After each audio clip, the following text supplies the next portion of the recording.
linatamba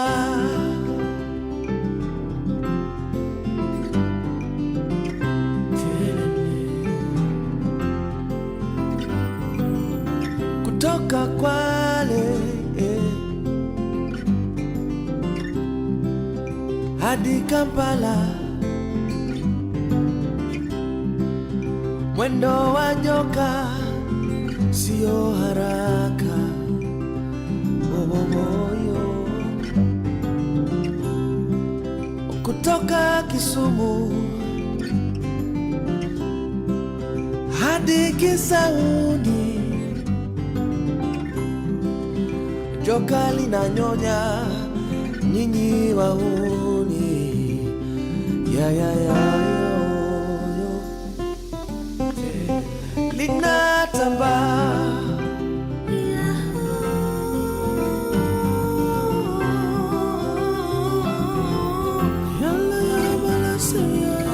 linatamba ile gari la moshi,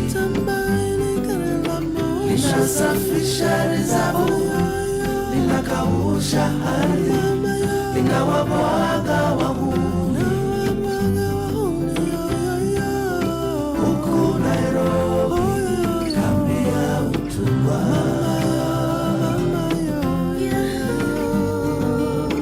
Kutoka Kwale hadi Kampala, mwendo wa nyoka sio haraka.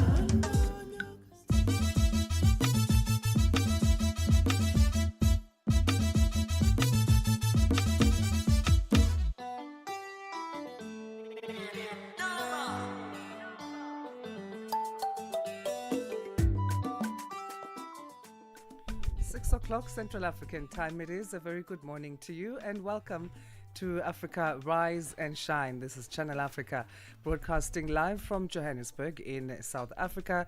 It is Wednesday, the 10th of September. We are together for the next 3 hours.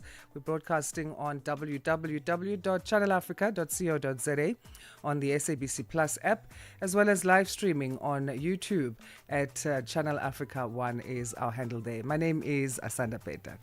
A very good morning, Asanda. Good morning, Peter. You're good. Good, how are you? Always good. I'm Peter Ndoro, and we got a packed show today. And one of the important issues that we'll be looking at is the final day of the Africa Climate Summit, which is currently underway, which has been underway in Addis Ababa in Ethiopia. So we're going to be catching up with a few people on climate-related issues, BirdLife International, and also children have got a role to play in the Climate Summit. And we'll also be talking to a youth leader in Kenya in our Wednesday profile. And she's got quite a story to tell, so make sure you don't miss that. We'll have more details about that and other stories that we're tracking right here on the program after the news, as we say good morning to Onele Nsinsi. SABC News. The African Perspective. Well, good morning, Peter, and a very good morning to our listeners. The International Criminal Court judges have begun hearings to finalize charges against fugitive Ugandan warlord Joseph Kony. Kony, the leader of the rebel Lord's Resistance Army, is the ICC's longest-standing fugitive.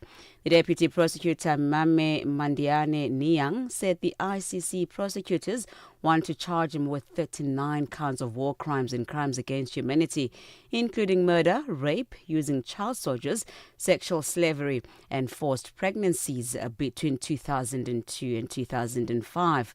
An arrest warrant was issued against him in 2005. Legal experts say the proceedings could act as a blueprint for other high-profile ICC suspects at large, including Russian President Vladimir Putin and Israeli Prime Minister Benjamin Netanyahu. The Allied Democratic Forces rebels have killed more than 50 civilians at a funeral in east of Congo. This is the latest big attack by the Islamic State-linked group. The ADF assault took place last night in the town of Ntonyo in North Kivu Province's Lubero territory. The group is said to have used machetes and guns. A recent flurry of ADF attacks has added to insecurity in the east of Congo, where Rwandan-backed M23 rebels staged a major advance earlier this year. Last month, the ADF killed more than 50 civilians in multiple attacks, while the ADF attack in July on a church left 38 people dead.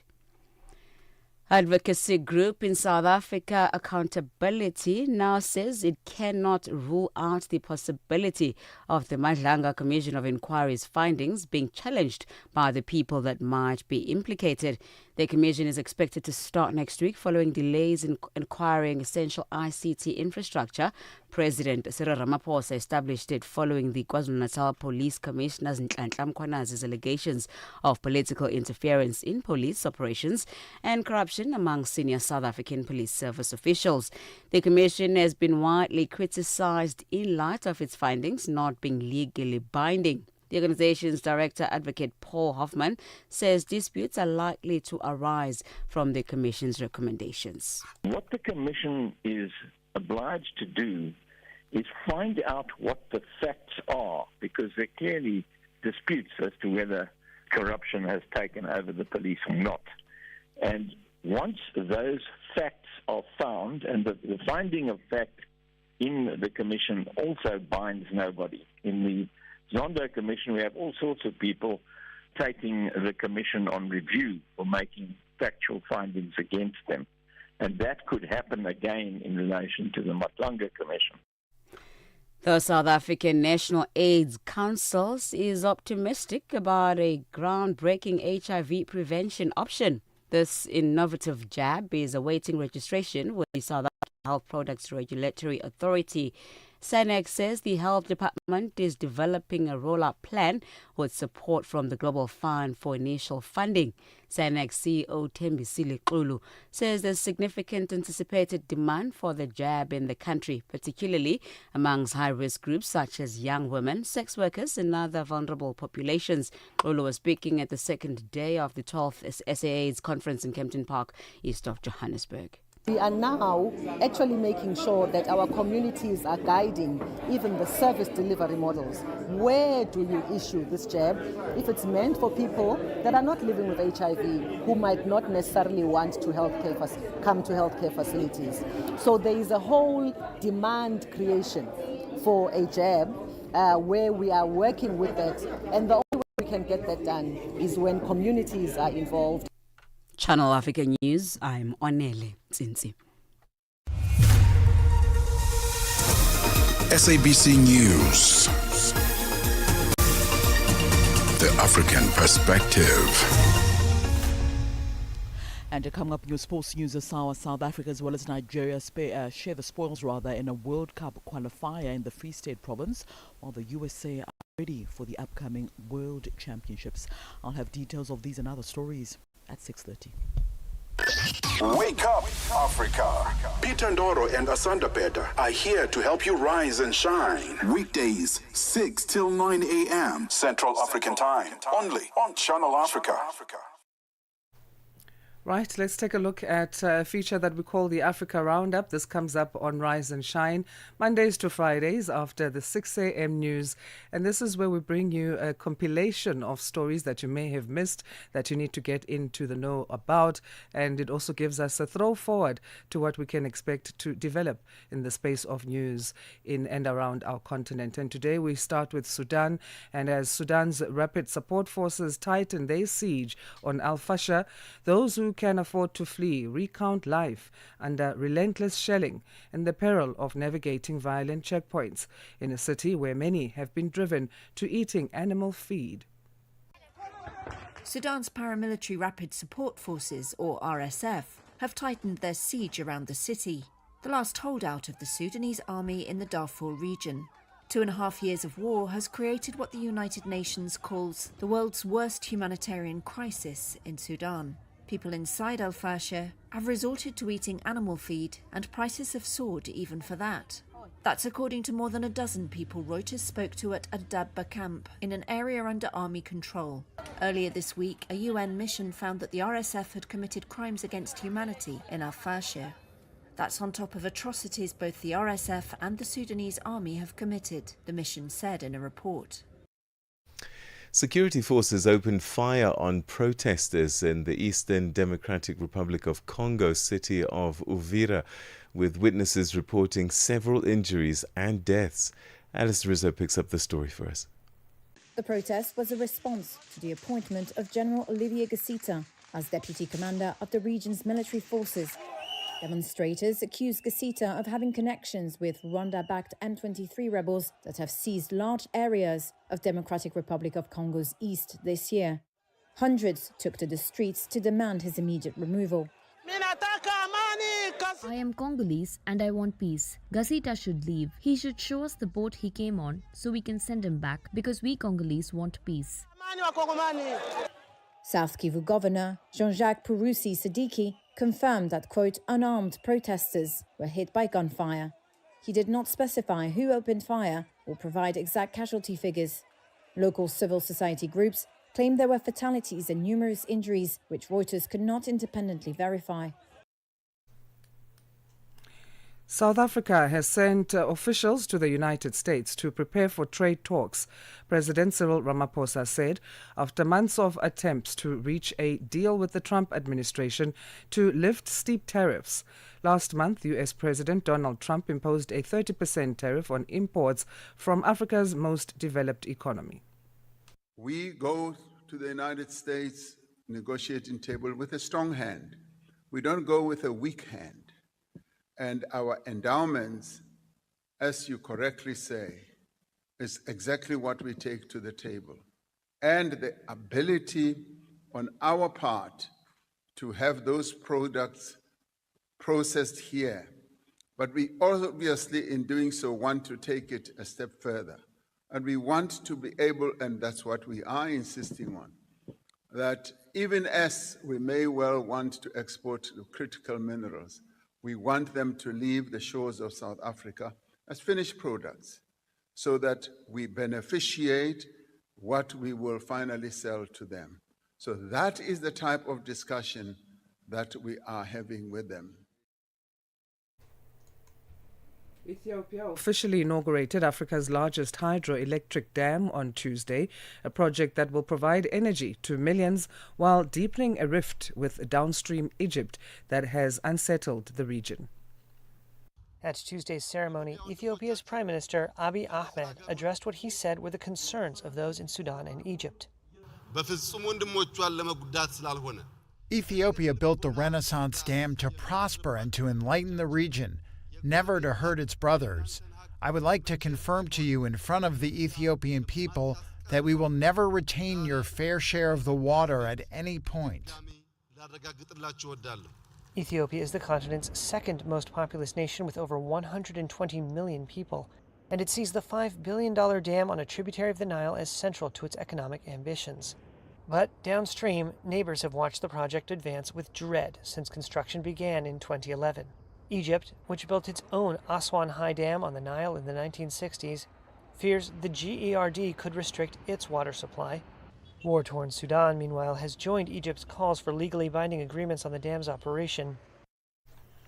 And that's how we come to the end of today's Africa Roundup. Coming up, we'll zoom into the West African region and get a more detailed analysis with our resident analyst there on the matters pertaining to the region of our continent. Peter, our colleague, will be driving that chat. Stay tuned. Got something to say? Are you passionate about issues that matter? Do you have a voice that deserves to be heard? Well, we've got the perfect platform for you. Call in or drop us a WhatsApp on +27 63 406 9126. And we will call you back so you could have your say and be part of the conversation. 30 years of age. I just turned 30 on the 15th of November. So that's who I am, you know. It's not just talk. It's your chance to air your views. Share your opinion. Engage with the community that values your perspective. Follow us on our social media. Visit our website at www.channelafrica.co.za and get ready to share your views on Channel Africa, the African perspective. Zilipendwa na Abedi Jean de la Croix. Wewe ni mjasiriamali unajihusisha na biashara ya kuuza dawa. Jaribu kutuambia kwanza, kwa nini ulianzisha biashara hiyo? Tutasema kwamba maisha ya kila siku ni kwamba mtu anapashwa kuwa na maisha ya kuweza kujitegemea. Usitegemee kuajiriwa, lakini utegemee kujiajiri, na baadaye utaweza ukaajiri wengine. Na hiyo ilinipa msukumo mkubwa kwa kuweza kujiajiri na kampuni hii kwa ajili ya kuweza kuwasaidia wale ambao wanahangaika zaidi. Unauza aina gani ya dawa? Unasema ni dawa, lakini kwetu sisi tunaita kama vile ni pipi, ambayo ni virutubisho ambavyo vinakwenda kusaidia kwa wale ambao wanatatizwa na aina tofauti ya magonjwa. Virutubisho hivyo sasa vinatibu magonjwa gani? Virutubisho hivi vinatunza magonjwa kama vile ya kisukari, shinikizo la damu. Zilipendwa kila Jumamosi kuanzia saa 12 kamili majira ya Afrika ya Kati hadi saa 1 kamili majira ya Afrika ya Kati. Your morning companion with the stories that matter. This is Rise and Shine on Channel Africa. Right, it's time now for us to look at some of the stories making headlines in West Africa. From escalating militant tensions in Mali to shifting political landscapes in Ivory Coast, Senegal and Guinea-Bissau, the region is facing a number of critical moments at this time. And to help us unpack all of that and what it means, we're now joined by Dr. David Matsanga, who's a political scientist and conflict resolution expert. Dr. Matsanga, always good to have you on the program. Welcome. Thank you very much, my brother Peter Ndoro. We are veterans and we continue to serve our continent diligently and speak the truth until Africa rises and shines again. Amen to that. So let's begin in Mali.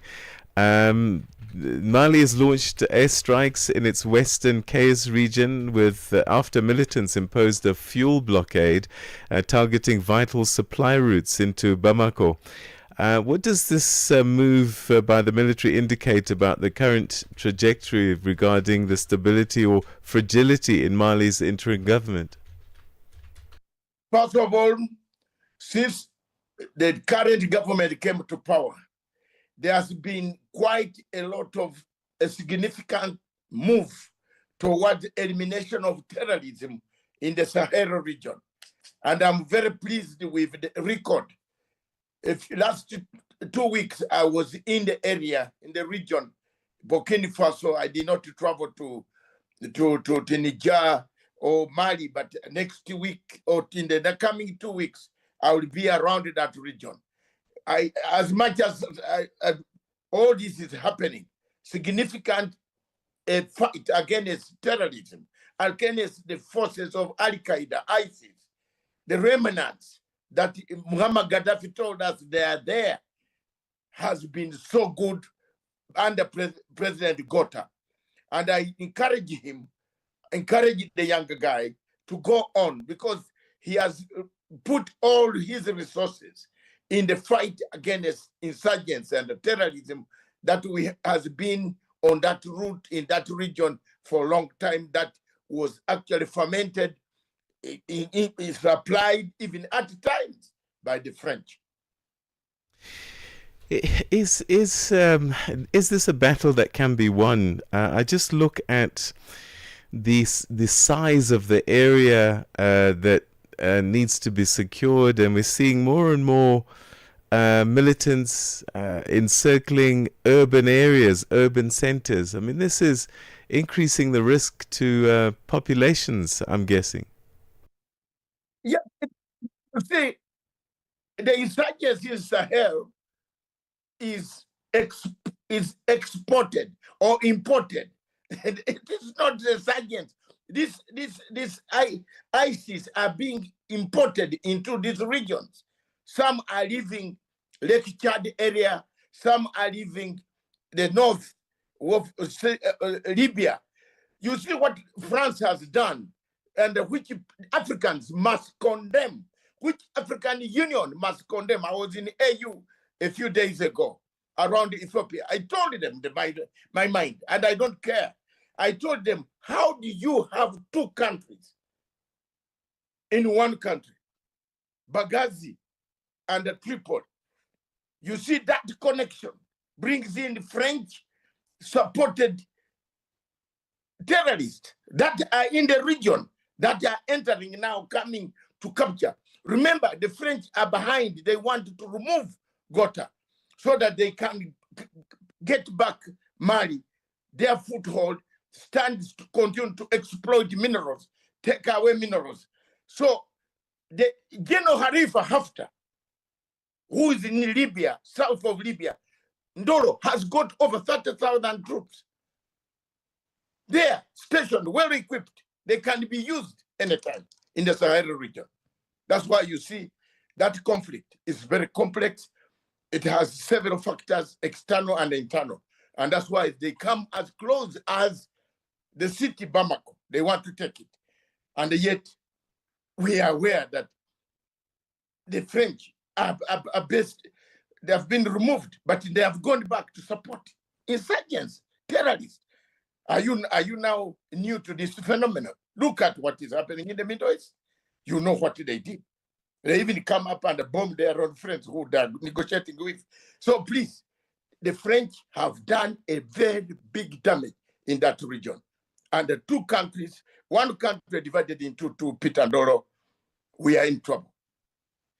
Let's turn our attention to Ivory Coast now. The Constitutional Council there has barred two leading opposition figures, former President Laurent Gbagbo and former CEO Tidjane Thiam, from this month's presidential race, citing legal grounds like criminal convictions and nationality status. This can't be a good sign for the democratic process for Côte d'Ivoire. What's your take on this? Because there seems to be a strategy a lot of incumbent governments deploy when they want to ensure a certain result. Peter, Mbeki, Kisano, we are the last people to depart Abidjan before the war erupted between Babuko and Ouattara. It is going to happen again. I'm sorry. I'm not a prophet of doom, but I speak facts based on intelligence. And as a member of Chatham House and Institute of International Institute of Strategic Studies, I know what is going on. Let me tell you frankly, Ouattara has made a very big mistake, and I'm very disappointed. But why is he still there, supported by the French? The French support Ouattara. Now, Ouattara himself is not from Burkina Faso, from Ivory Coast. The parents of Ouattara came from Burkina Faso. He's not a man from there. He has annexed these people's power. Part of the problem, until you come down and analyze that problem, that Ouattara is not supposed to be a president of Ivory Coast, is when you resolve that problem. Now, he has used this, one, to eliminate one of the candidates that you are not from Ivory Coast on papers. Now, Babuko, of course, I have written to Babuko a private letter telling him, please, you suffered in ICC over wrong of things, and the ICC is not a very good organization. It is one of the moribund, stupid, disorganized organization in the world, where people sit down and frame you and take you to jail. So please don't get involved in these elections. Leave other people to take part. We suffered for Babuko to come out. This is another crisis, as you said, Peter, in making, and it is coming to happen. There will be another war there. That's quite scary. But as you say, I mean, the signs are there, and if people ignore them, the Economic Community of West African States, can they not do anything about this, or they have to wait until after the horse has bolted? Peter, who funds ECOWAS? France. Who calls the piper? France. Now, is ECOWAS self-sufficient on its own money? No. And this is why Burkina Faso, Niger, and Mali said goodbye. You are funded by this small man called Macron in Europe, who is even younger than my firstborn child. So, and comes here to threaten Africans. You are funded by this, a man who doesn't even know policy, but he's just micromanaged by like a robot. He comes to fund you, he directs you. Now, ECOWAS cannot do anything. That's why the West African states are in chaos, from Nigeria all the way to Togo, all the way to Senegal now. Look at Senegal, Gambia, all those ECOWAS states are gone. Who funds them? France. So how are they going to make a decision when France decides that enough is enough? Let's not go that way. Have a blind eye on that. For this, France cannot even, if it says I'm withdrawing money from ECOWAS, you are dead. At least in East Africa, we contribute our own money to East African community. SADC, have you seen SADC twice to contribute to stand on its own? But most of the projects in West Africa and ECOWAS are done by the French. That's all. It is just an organization of Africans, but funded by France. Sorry, I have to tell the truth. Okay, like so France at the heart of a lot of these issues. You've mentioned Senegal. We're seeing new President Bassirou Diomaye Faye and Prime Minister Ousmane Sonko unveiling what they call a government of combat, featuring a rapid cabinet shake-up aimed at tackling poverty, debt, public distrust. What do you make of these moves and initiatives by this new administration? Are they going to turn things around in Senegal, in your view? I have written that it is good you have asked me that. I've written them a private letter, very dangerous private letter, confidential to them. The two, they never came to power because they had the means. No, it is us, activists like Masanga, who went on TV to call for Macky Sall to release them. Who was asking for them to be released? Nobody. I wrote to them a letter that if you are going towards France, you go on shaking hands with this boy in Paris, you are going to create problems. Unite as brothers. Come back. Resolve your problems. They have my letter. If they say they don't have it, I publish it. If they say they didn't get it, I will make it public. That's what Masanga did. I don't take any prisoners. I have told them you are a younger generation. The younger people in Africa look at to you. People in Africa are looking at you as people who came in and they are supported by the public. Work together. If you can combat corruption, take away all the corrupt deals that Senegal is involved. Cut yourself from this former colonial master who wants to make you wear their perfume, who wants to make you eat frogs when you can't eat frogs as Africans. Please get out. And they have listened. I'm happy that after 2 weeks or 3 weeks of my letter, which I delivered, which was delivered very well to the Prime Minister, and the President, something has come out. That's very good for me. All right, and finally, in Guinea-Bissau, President Umaru Embalo has stayed in office even after his constitutional term has expired, defying opposition claims and raising fears of a looming constitutional crisis. Another story that we see playing out quite often. What's your take on this one, and what does this mean for Guinea-Bissau? That is another autopilot president, another one moving target who wants to extend the constitution. What kills Africa is shrinkage of constitutionalism. They don't have that will to stand on what they have put in place before. I don't know why African leaders, when it comes to your term of 2 terms to end, go home and look after your cows, look after your goats, look after your chicken, look after nurse other generation. Forget about this. Now, that one is a moving target for an overthrow. And for me, I'm always very honest. I'm sorry, I'm not calling against anybody to overthrow governments in Africa. No, I'm against military overthrows, and I like to bring them back to African Union. But Peter Ndoro, that is a moving target. He is confused. He doesn't know where to go. That is one of the most confused presidents on African continent. When you find him, either he is with this, we're with the there. He doesn't have any signal on how America brought up that nation, Guinea-Bissau.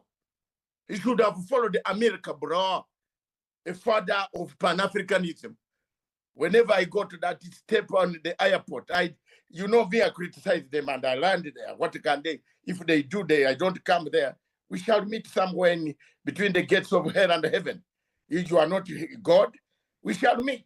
And that is why I'm telling you, there he wants to take another term, extend the term.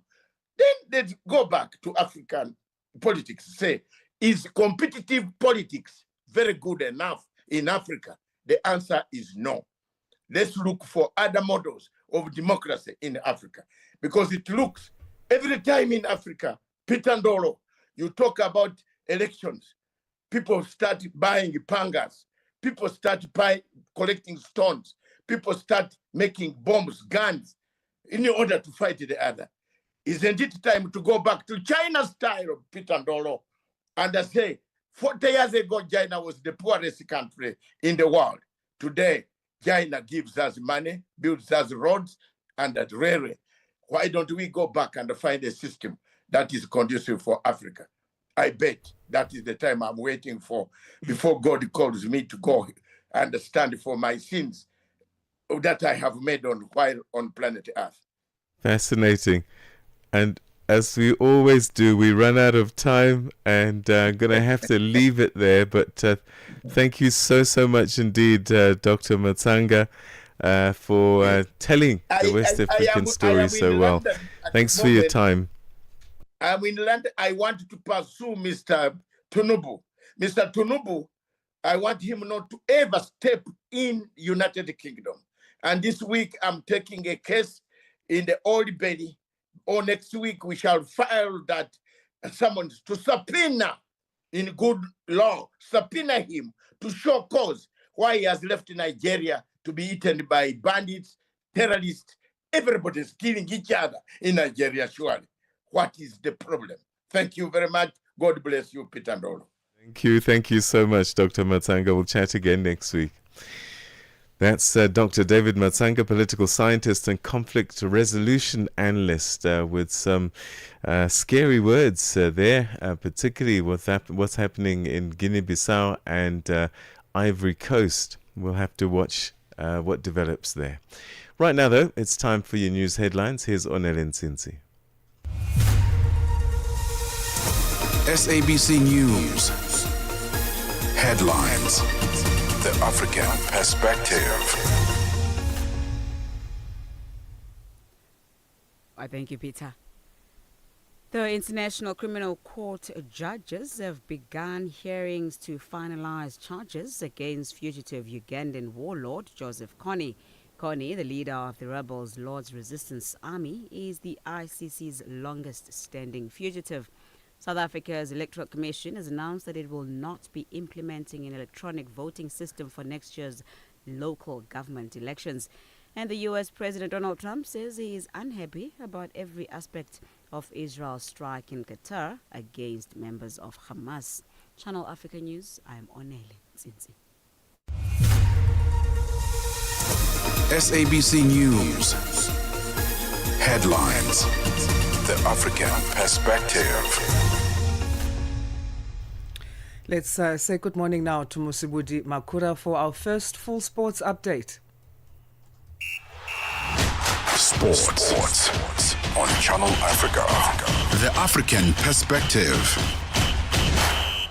Thank you so much, Asanda. Very good morning from the sports desk. We'll start with what happened overnight. South Africa took another confident stride towards the 2026 FIFA World Cup, holding Nigeria to a 1-1 draw in Bloemfontein in South Africa's Free State province. Now the result keeps Bafana 6 points clear at the top of Group C with just 2 qualifiers remaining. Despite an early injury blow for Nigeria's Ola Ani, who was replaced by Bright Osia Samuel in the 10th minute, it was the South African side who dictated the tempo of that game. So the wingers, Mohaungot as well as Osman Apollos, stretched the Super Eagles defence with pace and precision, and their pressure paid off when Williams Trost Okong turned a low cross into his own net after 25 minutes. Now Nigeria responded before the half-time break with Calvin Bassey bundling home the equaliser in the 44th minute. But as the second half wore on, South Africa's energy as well as control kept the visitors pinned back, with the fresh legs from Talet Mbata as well as Kamokhelo Sibelebele helping close out a vital point for Team South Africa.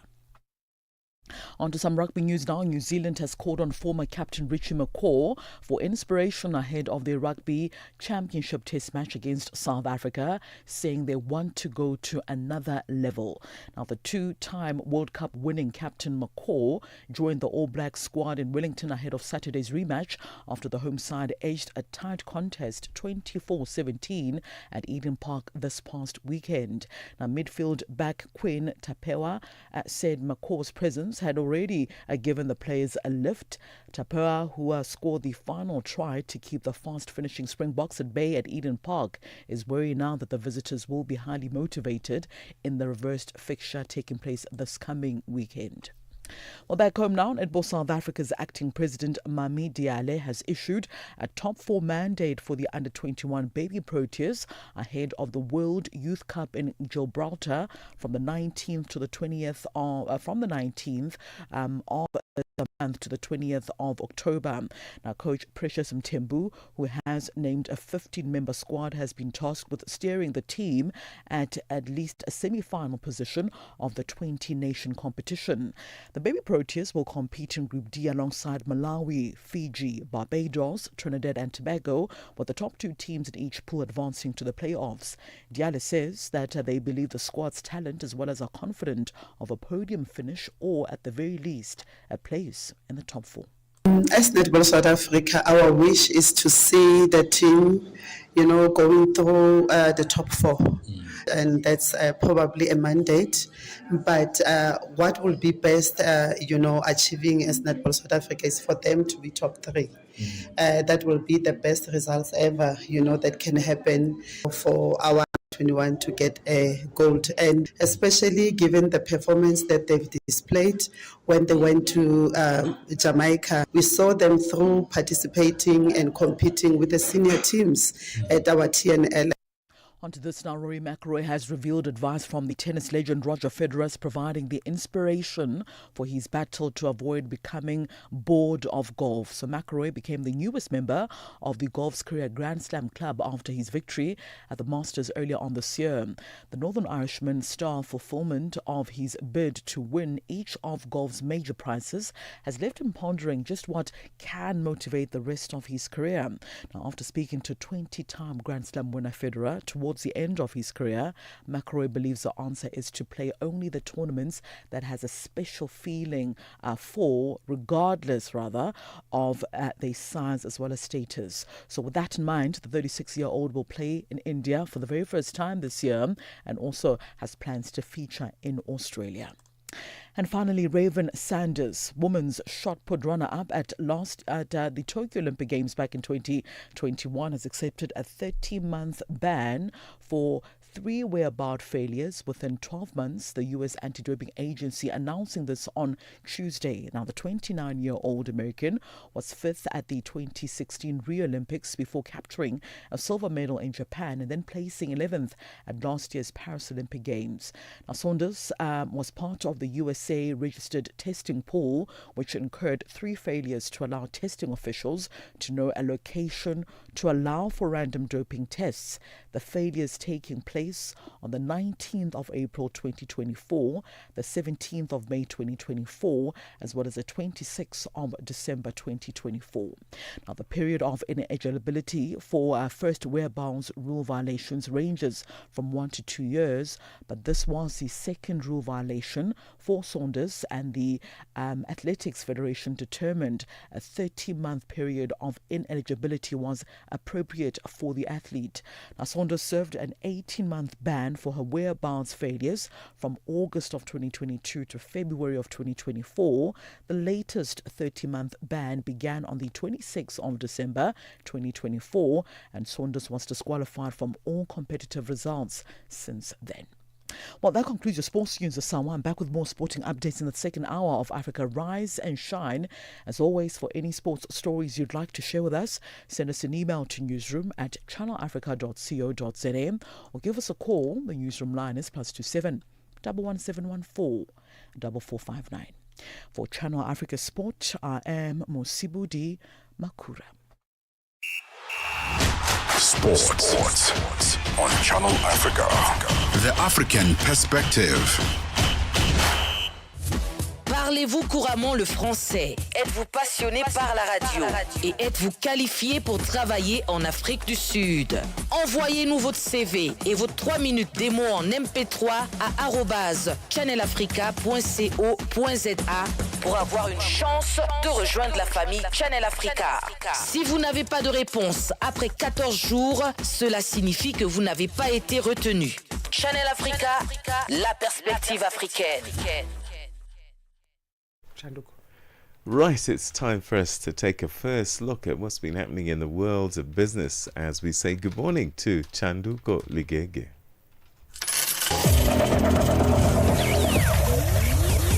Business news on Channel Africa. The African Perspective. Thank you, Peter. Good morning. South African President Cyril Ramaphosa has rejected suggestions that South Africa should have imposed retaliatory tariffs against the U.S. following the 30% tariff increase on the country's exported products. The president was answering oral questions posed by lawmakers with regards to the work of government. He said government will continue to negotiate in order to get the best deal for the country. That at times is unpredictable and that at times just retaliates.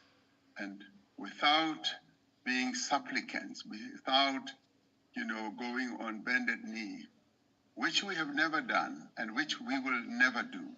And we have said we will not be bullied. We will stand as a sovereign country and negotiate and get the best deal for South Africa. That's precisely what we're doing.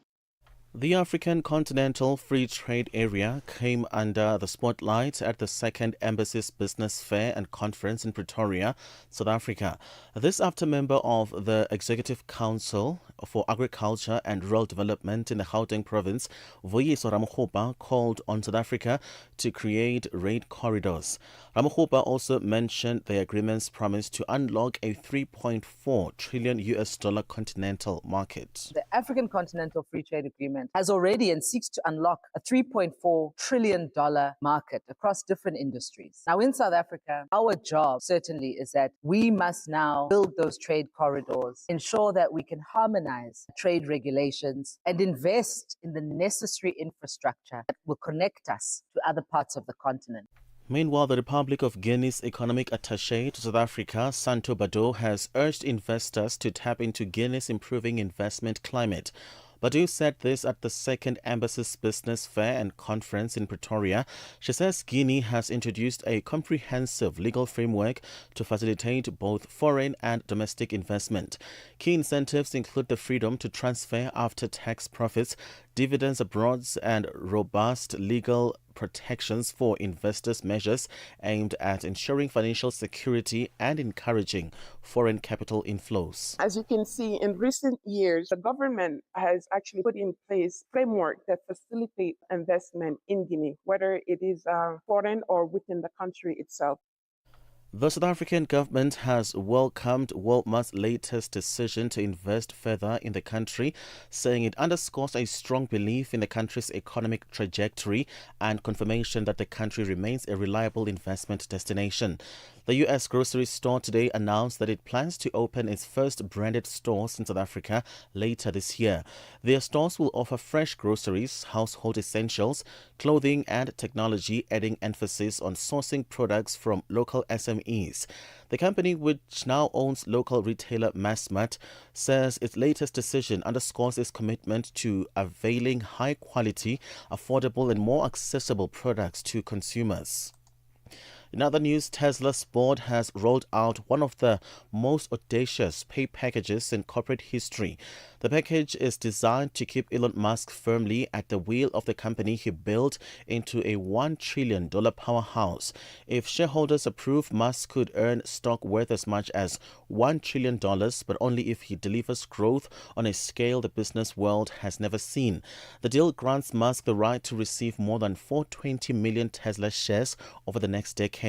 These shares don't come free. They unlock only if Tesla's market value, currently around $1.1 trillion, climbs to a staggering $2 trillion and eventually to $8.5 trillion. Let's have a look at financial indicators this morning. $1 in Nigeria is trading at 1,000 naira 514, in Botswana 13 pula 30, Kenya the dollar is 128 shilling 30, Zambia 23 kwacha 89.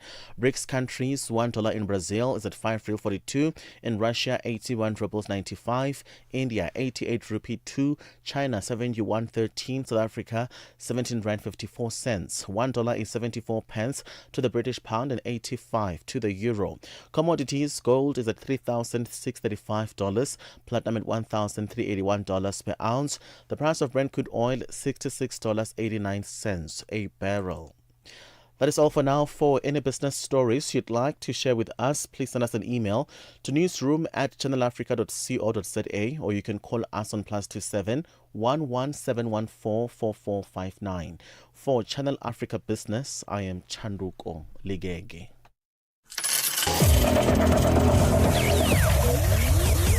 Business News on Channel Africa. The African Perspective.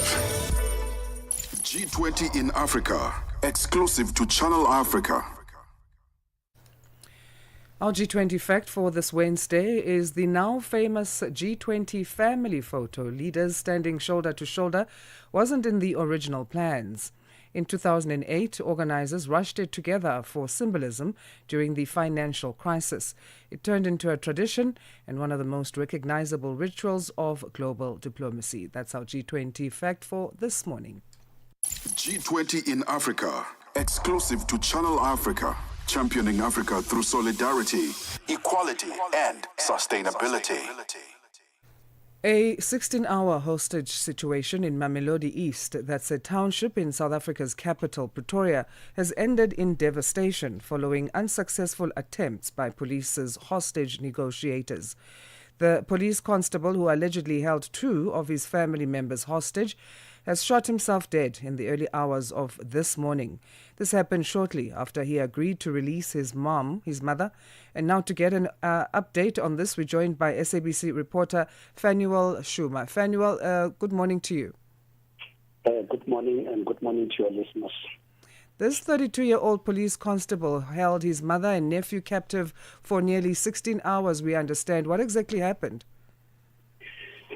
When we arrived there late in the afternoon yesterday, we found a police contingent trying to negotiate with the police constable to actually surrender or even release the 2 family members whom he held hostage, but they were not making any inroads into that attempt until around 11, just before midnight.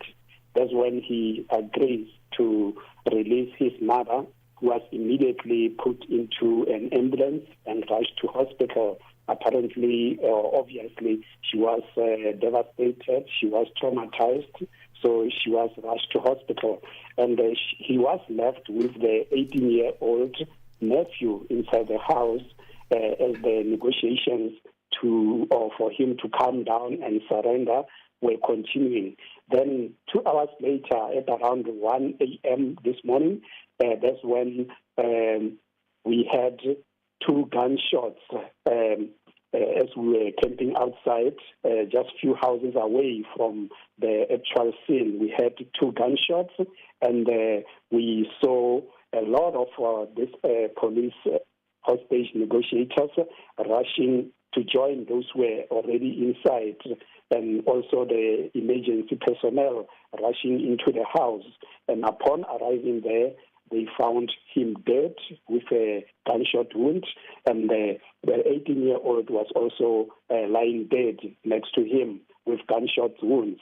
And before that particular scene or that particular scenario, we actually had an opportunity, the SABC had an opportunity to talk to the constable through one of the relatives who phoned us, and he connected us to his cell phone. We had a discussion for about 30 to 45 minutes with him on the cell phone, trying to find out what was his gripe. And he told us that he has issues with his girlfriend, his mother, his brother, and other relatives. So that is why he was doing what he was doing. We tried to also ask him questions that will maybe conscientize him that he is committing crime. And obviously, as a police officer, he knew very well that what he was doing was crime. At the same time, we tried to drive him into agreeing to release or to surrender, but he was adamant that he's not going to do that until police allow the media to enter the house, whereby he will spill the beans or expose whatever he wanted to expose. And he was demanding that his girlfriend must be brought to the house so that she must come and account for what he was alleging. He also mentioned issues of paternity tests regarding one of his child and other issues that involved his family. So that's how it ended at around 1 a.m. this morning. And everybody who was there was a lot of people. Neighbors didn't go to sleep. Some they were camping there where the actual thing was happening. Mm-hmm. And upon hearing the announcement that 2 people have lost their life, the constable and his nephew, some of them broke down, because you will obviously remember that some of the teenagers were there. They are friends to the one who passed We off. understand as well, Fanuel, that there was a 14-year-old boy who earlier managed to escape. What do you know about that? Actually, the 14-year-old boy was very lucky. He noticed this situation as he was preparing to go to school together with his nephew, who actually succumbed to gunshots at around 8 o'clock yesterday as they prepared to go to school.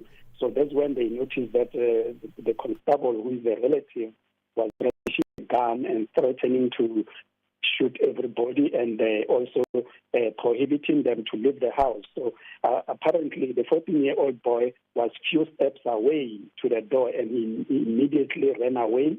But 2 gunshots went off at that stage. Okay. That's when he informed neighbors and also whoever in the street that there is an unusual situation at home. And that's when police were summoned to the scene as early as 9 o'clock or so. All right, let's leave it there for now, Fanuel. We're going to leave it there. And of course, that's a developing story, a 16-hour hostage situation in a township in South Africa's capital, Pretoria, which ended tragically with the death of 2 people.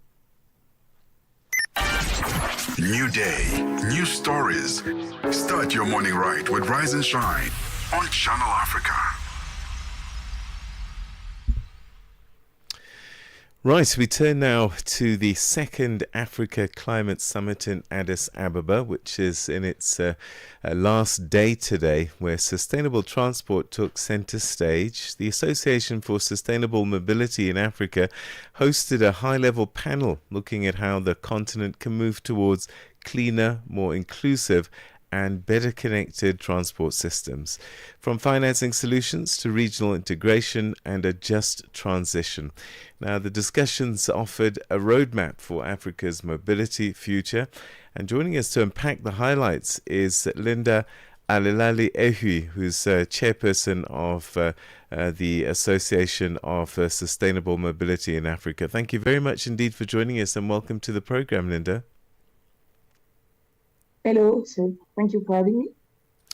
So let's begin with this. Can you share what inspired your association to dedicate a panel specifically to sustainable transport at the Africa Climate Summit this year? Thank you for that. We set up this association in January 2025, so it's really a new project, new initiative from some African citizen, young African person. At the beginning, it was two women, me and my friend Asanda. We find that it was really useful to address that subject, knowing that transport is part of 20% of the emission now. And so if you want to tackle climate change and consequences in Africa, it can be really useful to take the angle of the transport. So as Africa is dedicated to address the question of sustainable question of the transport and mobility in Africa, and all sorts of transports, maritime, aviation, railway, roads, urban mobility and rural mobility. And we begin by trying to find where we come from, what happened, what's our challenge and our opportunities, and what we can do now for that evolution and the development of that sustainable transport. We decided that to write a white paper. So around us, we gathered about 20 experts now, and this group reunited twice a week now since April, working on this white paper to figure out how we come from and how we can develop that sustainable transport in Africa. So ACS2 was really a beautiful platform for us, joining all our African people in the African Union in Addis Ababa, and open the discussion there, put the subject on the table, and have this conversation that we do not often have on the multimodal side. It was a good window for us to introduce our work, and we decided to take the issue, these points, through the opportunities lens. We don't want to talk about the risk, because we talk always about the risk in Africa. So we decided to, for once, talk about the opportunities that the sustainability and this transition and adaptation to the climate change can bring to Africa today and in the future. And it was a really beautiful window and setup for us to be there, having the first day of the opening ceremony and having all those experts from Climate Champion Team and African Union head of transport, African Commission division with us. So yes, it was a beautiful window to bring that subject there and speak about that. You mentioned this white paper on sustainable mobility in Africa. What are the central messages or recommendations that listeners should look out for, especially as the full report launches at COP30? You will, what you can expect about our white paper. It will, as we said, go back to history. We really want to understand where do you come from? Where do we come from? We know, I know that for knowing where you want to go, you want to know where you come from. And as African, we have to understand how the transport system has been built and how it's come from and what we have inherited of, to understand what we can improve. So we decided to go in a white paper. Will be in 5 chapters with the history of each transport, what was done in the past, what is done today, and what can be done in the future. Will be see in the chapter 2 with the challenges we faced, and in chapter 3 how we can develop these challenges into opportunities for our continent, for our youth. And then the last chapter will be about our advocacy and address to the public sector, government, institution, also private sector, the financing sector, and all the citizens who are interested about those questions. We would like to advocate about that all the question of transport should be seen now on an inclusive way, integrated transport and sustainable. So we can preserve our next generation, preserve our resources, and allow the African to move themselves and the goods across all the continent, from the north to the south, from the east to the west, and become to trade more between us and travel between us also. So mainly we think about that in the white paper, and you will discover that, as we said, at COP30, we will be also beautiful platform for us to show and raise the voice of African, show the expertise of African also, and explain the African solution can have. Linda, we're going to have to leave it there. Unfortunately, we've run out of time, but thank you so much indeed for joining us and sharing these important thoughts with us. Thanks a lot for having me again. I'm really happy to be on the show today. And hello, South Africa. Thank you. Thank you so much. That's Linda Aliali Eyu, who's the chairperson of the Association for Sustainable Mobility in Africa.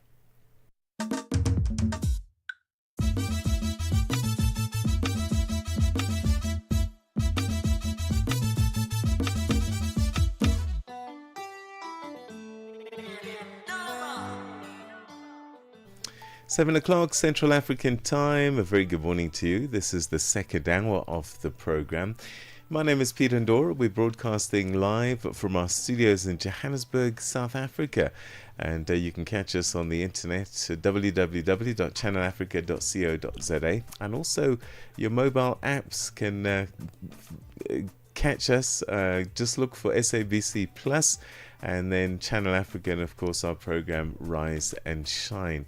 Good morning, Asanda, Beda. Good morning, and thank you so much for staying with us. At Channel Africa 1 is our handle across our social media platforms, as we are also live streaming on YouTube. This hour, we take a look at the Africa Climate Summit 2. It's entering its final day in Addis Ababa, Ethiopia, and that story and more, of course, coming up. Let's get our news update first. Here's Onele Nsinsi with that, and following her is Musibudi Makura with sports headlines. SABC News. The African Perspective. Thank you, Asanda. The International Criminal Court judges have begun hearings to finalize charges against fugitive Ugandan warlord Joseph Kony. Kony, the leader of the rebels Lord's Resistance Army, is the ICC's longest-standing fugitive. The deputy prosecutor Mame Mandiaye Niang said the ICC prosecutors want to charge him with 39 counts of war crimes and crimes against humanity, including murder, rape, using child soldiers, sexual slavery, and forced pregnancies between the year 2002 and 2005. An arrest warrant was issued against him in 2005. Legal experts say the proceedings could act as a blueprint for other high-profile ICC suspects at large, including Russian President Vladimir Putin and Israeli Prime Minister Benjamin Netanyahu. South Africa's Electoral Commission has announced that it will not be implementing an electronic voting system for next year's local government elections. The IEC officials met with members of the Mpumalanga Provincial Legislature and the South African Local Government Association to discuss preparations for the upcoming elections and to provide a report on the 2024 national and provincial elections. The IEC Provincial Electoral Officer Gugulanga says discussions have, however, begun for the adoption of the electronic voting system. We had a conference that took place in March in Cape Town where a policy discussion document was presented. So the Commission is currently consulting on that. We have a period up until September to do the consultation. Today we're consulting the legislature together with SALGA. Then on the 17th, which is next week, we are consulting civil society across the province. And then on the 18th, we'll be consulting the Mpumalanga House of Traditional and Khoisan leaders. Advocacy group in South Africa, Accountability, now says it cannot rule out the possibility of the Madlanga Commission of Inquiry's findings being challenged by the people that might be implicated. The commission is expected to start next week following delays in acquiring essential ICT infrastructure. President Cyril Ramaphosa has established it following the KwaZulu-Natal Police Commissioner Nhlanhla Mkhwanazi's allegations of political interference in police operations and corruption among senior South African police service officials. The commission has been widely criticized in light of its findings not being legally binding. The organization's director, Advocate Paul Hoffman, says disputes are likely to arise from the commission's recommendations. What the commission is obliged to do is find out what the facts are, because there are clearly disputes as to whether corruption has taken over the police or not. And once those facts are found, and the finding of fact in the commission also binds nobody. In the Zondo Commission, we have all sorts of people taking the commission on review for making factual findings against them. And that could happen again in relation to the Matlanga Commission. The Allied Democratic Forces rebels with machetes and guns killed at least 61 civilians at a funeral in the east of Congo. This has been described as one of the deadliest attacks by the Islamic State-linked group in recent months. The militants, also known as Islamic State Central Africa Province, claimed responsibility for Monday's attack and said they had killed nearly 100 Christians. Authorities told the media yesterday that 18 people have been killed in a separate suspected ADF attack on another village. The United Nations Security Council will hold an emergency session later today in the aftermath of Israel's military strike against Hamas in Doha, Qatar yesterday. The strike has been roundly condemned by a growing number of countries and the United Nations, while the United States President Donald Trump said he was not thrilled about the attack on Qatar. Channel Africa News, I'm Onele Tsinzi. SABC News. The African Perspective. And coming up in your sports news this hour, Nigeria coach has no complaints about his team's display in a 1-1 draw against South Africa, while Olympic 200-meter champion Letsile Tebogo ready for the World Championships. I'll tell you why at the bottom of the hour. Start your day informed, inspired, and entertained. Asanda and Peter bring you Rise and Shine. Weekdays, 6 till 9 a.m. Central African Time. Guinea's economic ambassador to South Africa, Santo Dabu, has reaffirmed his government's investor-friendly reforms during the embassy's Business and Trade Fair conference held at the Council for Scientific and Industrial Research, that's the CSIR Conference Centre, in Pretoria. Under the leadership of Guinea's President Mamadi Doumbouya, Dabu highlighted rapid business registration, where companies can be established within 48 hours, and the unrestricted ability for investors to transfer profits abroad, even for those repatriating funds to service home country loans. Dabu also underscored Guinea's immediate infrastructure challenges and the need for investment in logistics, particularly mining corridors. Channel Africa's reporter Michael Mbewe spoke with the economic ambassador to South Africa, Santo Dabu. It is indeed a great pleasure to be here amongst all other embassies for the opportunity to showcase what are the incentives and what are the opportunities of investment in the country. Speaking to the African Union 2063 vision, where we always talk about the Africa that we want, as well as the African Free Trade Agreement. It is only fair that we do gathering as such, where we bring in small businesses as well as other embassies to discuss different opportunities beyond the borders of South Africa. I think one of the main takeaways from this gathering is the promotion of economic diplomacy. So diplomacy is no longer about political. Now we do want to capitalize on these agreements and open up our borders to trade. You spoke when you were promoting your country that the country has reformed ways and means of doing business, trying to entice those potential business people who would love to invest in your country. Can you take us through what are some of the reforms that the country has introduced for this cause? So currently in Guinea, under the leadership of His Excellency General Mamadi Doumbouya, you have a strong political will to enable basic investment within the country. And one of the main incentive in that is that you actually can come to Guinea, whether you're dealing with the private sector or with the public sector, you're free to open up your own business and settle your own business in Guinea. Within 48 hours, you can have a business registered in Guinea. And then you also are free to, after taxing your profits of business, you're actually capable of transferring those funds abroad. I think beside me, there's another colleague, I believe from, I want to say from Ghana, also spoke about that, whereby if you actually took out a loan from your own country to come and invest in Guinea, the country makes it easy for you to actually transfer your profit back to your home country to pay off those loans. And we also created an environment of security for you, for your investment. So it doesn't matter what is happening, you're always secure in terms of your investment within the country. In terms of development and also infrastructure, because those are also some of the issues that are enables, business potential or business people that would love to come and invest. How is the infrastructure development looking in your country? Guinea is on the building. We're really in dire need of infrastructure development. I think any country really is always in need of infrastructure. You can see in South Africa here, they always talk about infrastructure.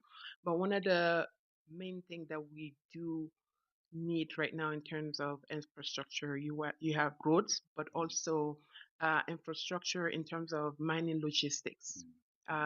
So there's great opportunities in that, and that's why I'm inviting anyone who is interested in investing in those sectors to reach out to us and see ways we can actually establish relationships with the Guinean parts to assist us, because we need the skills, we need the infrastructure to get this country going.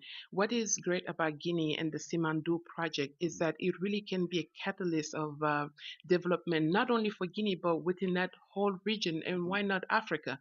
You're talking about premium iron ore in Guinea, and it's going to be one of the largest production of iron ore.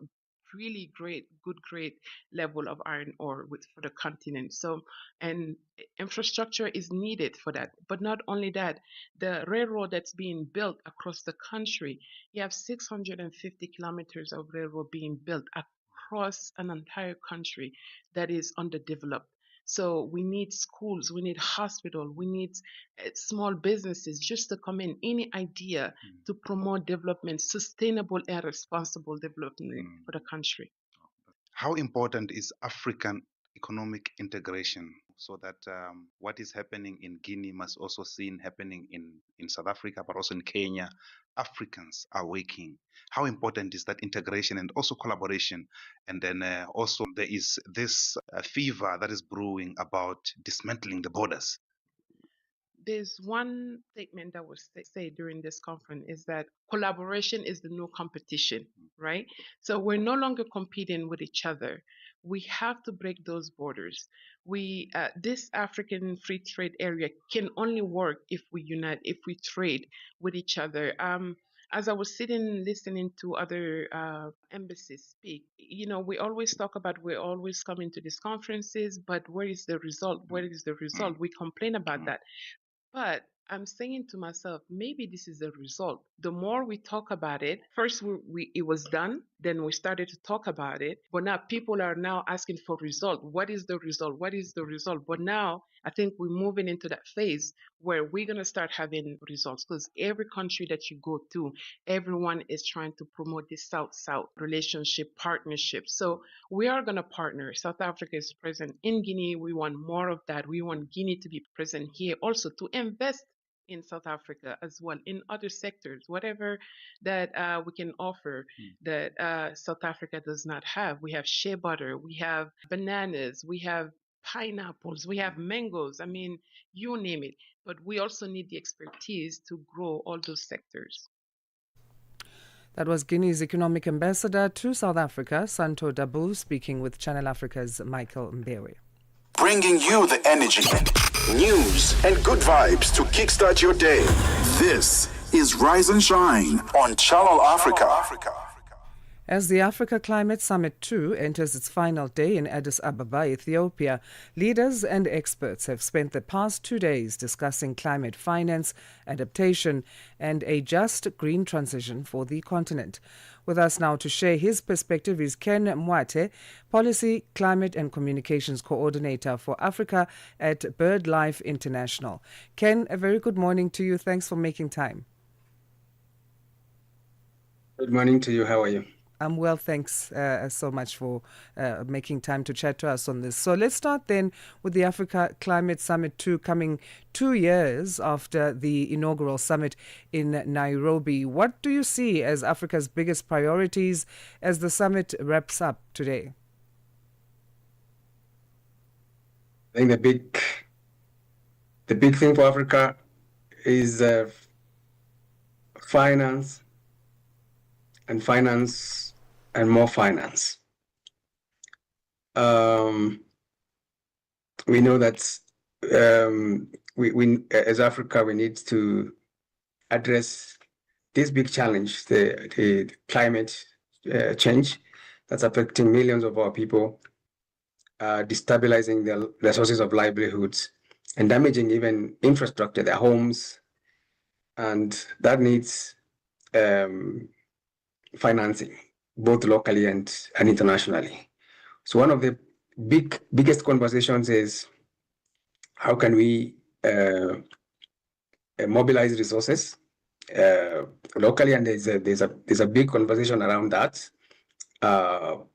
in terms of how can African governments and African development banks and institutions raise money to make that happen. But it's also about pushing the global community to honor their pledges. We know about the $100 billion per year pledge that was made about 15 years ago that was never fulfilled, which has now risen to $300 billion per year. So I think it is a conversation around getting the global community to honor their pledges. So it's not just, I think what the Africa leaders are saying is not just begging for money, it's also seeing how we can, as Africans, create solutions locally. So the issue is funding, and we know Africa still receives only about 3% of global climate finance. The UNFCCC's Loss and Damage Fund was also set up to help developing countries cope with climate impacts that can't be adapted to. Why is this fund so important, and why is funding still lagging for Africa?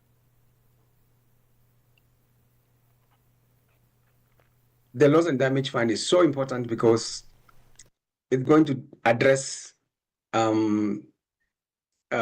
impacts that cannot be that you cannot adopt. That communities cannot adapt to. This is damage that has already taken place. For example, homes have been destroyed, crops have been damaged, infrastructure has been obliterated by flooding or cyclones. So this is what the Loss and Damage Fund is all about, and it's so critical because for Africa and other developing countries, when a climate disaster happens, it destroys whole livelihoods, it destroys whole communities, it destroys whole generations, basically. So that is why this fund is so important, and we need. That African leaders must advocate for money to be put in the Loss and Damage Fund. And one of the biggest challenges is that is likely to face the fund is that some of the entities committing money into the fund would like that money to be debt in terms of loans. So that will that will that will have a little impact if you add debt to people who are already suffering. And why money is not flowing, we go back to honoring of commitments. So who has committed what, and have they fulfilled their pledges? The answer is no. So even before we talk about loss and fund, the other commitment, like for adaptation, we find very little money flowing in adaptation. But we see a lot of money flowing into, for example, carbon markets and mitigation, which is not a huge priority for Africa. So that is the conversation we must have. We must push for both adaptation funding, loss and damage funding, and commitments. I mean, fulfillment of earlier commitments. BirdLife has been delivering nature-based solutions across Africa, from Rwanda to the Sahel. How do these projects help communities adapt while conserving biodiversity? BirdLife International works is the largest partnership of conservation organizations across the world.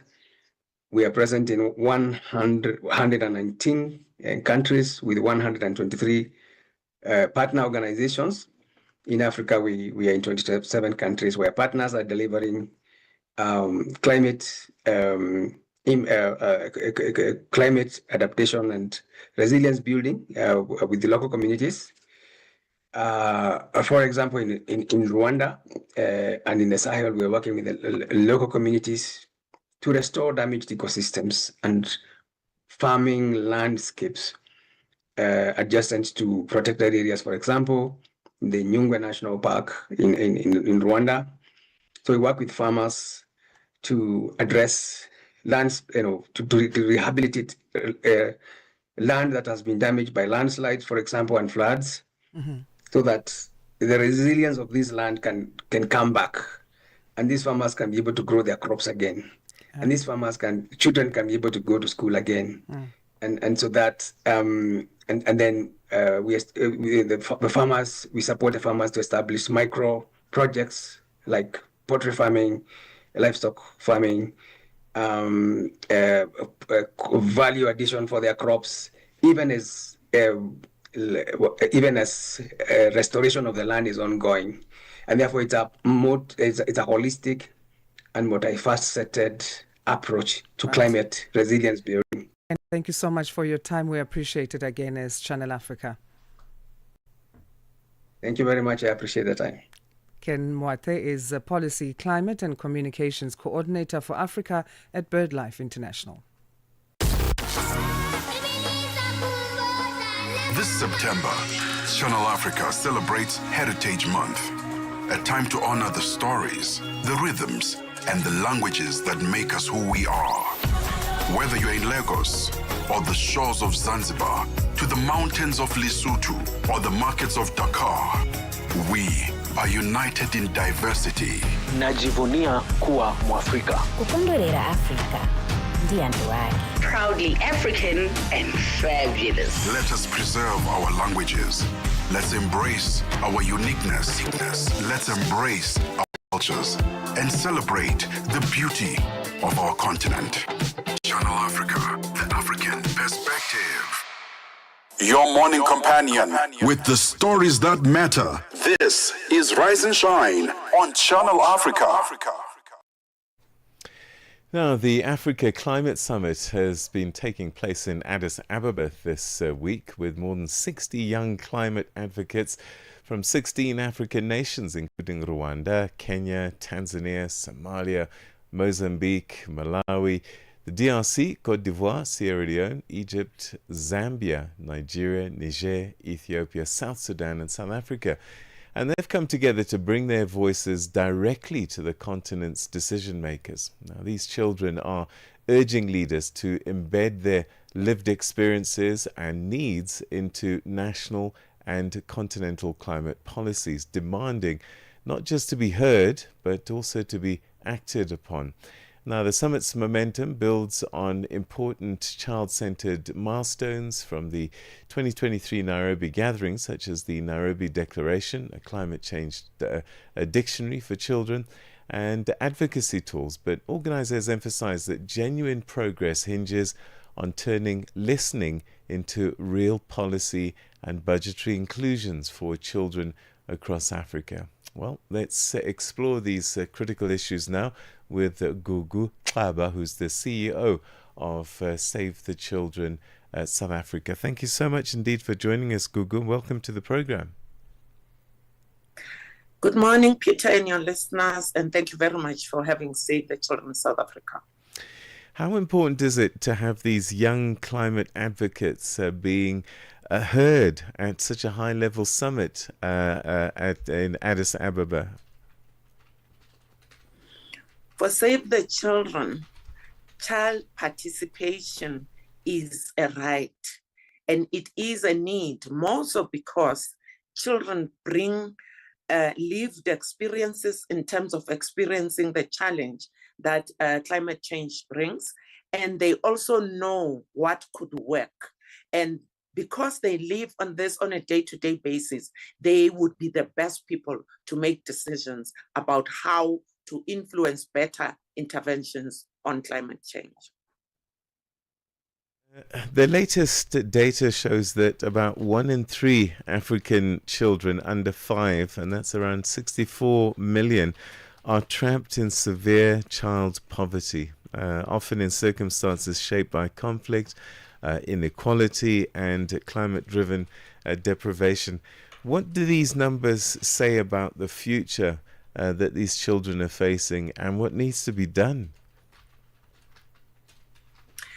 These numbers basically are showing us that we have a crisis, and it's been growing in the past 10 years, I can safely say. Now, if we do not do things differently now, it means in another 5 years, we'll be saying 2 in every 3 children are living in the circumstances that you just described.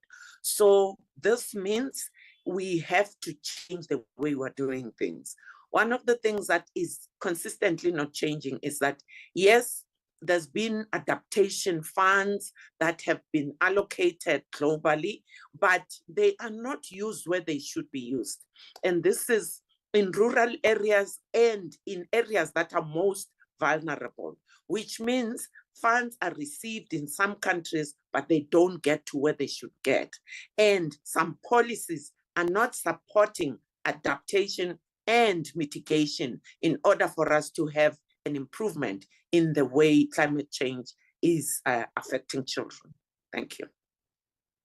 What kind of themes and priorities have been emerging most strongly from children's own declarations? What are they demanding from the leaders at the summit? The demands of children firstly start with the fact that they need 30% seats in decision-making platforms as far as environmental sustainability and climate change is concerned. So they need to be present when those decisions are made. More so because children are saying there are opportunities of intervening in improving the effects of climate change. And those opportunities, they want to be engaged in making those decisions. After that, they also want to be engaged in educating their own local communities. Save the Children South Africa right now is training children to be climate change advocates. So children are informed. Their parents are not, and some leaders in their communities are not. So they want to be involved in doing that education. After that, there are activities like recycling, like using natural interventions in order to improve and reduce the effects of climate change. So they want to be engaged from the point of making decisions, intervening in their communities, and being prepared for any disaster better than we usually are. So those are the demands that children are making, let alone monitoring and evaluation, because we do not have enough data on the effects and on how we are intervening. Are we improving? We cannot always tell that with being definite. Thank you. Save the Children South Africa has supported initiatives like the Generation Hope campaign and COP-style simulations for children. How do these programs contribute to shifting climate dialogue towards child-centered policy? Interventions like Generation Hope and other consultations, one, they shift the needle by making sure that the voices of children are heard. And they also give us a picture of what is happening in each of those communities, because children come back and give the feedback in terms of what exactly they experience because of climate change. We've got children at times who cannot go to school because of floods. And we have a good example in KZN, I think a year ago, where some children couldn't go to school for months. So it meant children need to be provided with education in those particular areas that they are kept at, whilst we are reintegrating and getting them to get back to their homes. And so from policy in South Africa to the point of COP30, the message is that involve children, create interventions that will suit them. They will tell you what they experience, and make sure that you are monitoring, evaluating, and feeding back to each of these communities so that we can have communities that are climate change resilient. And that is what children are asking for. Gugu, we're going to have to leave it there, but thank you very, very much indeed for joining us and for the work that you're doing with Save the Children.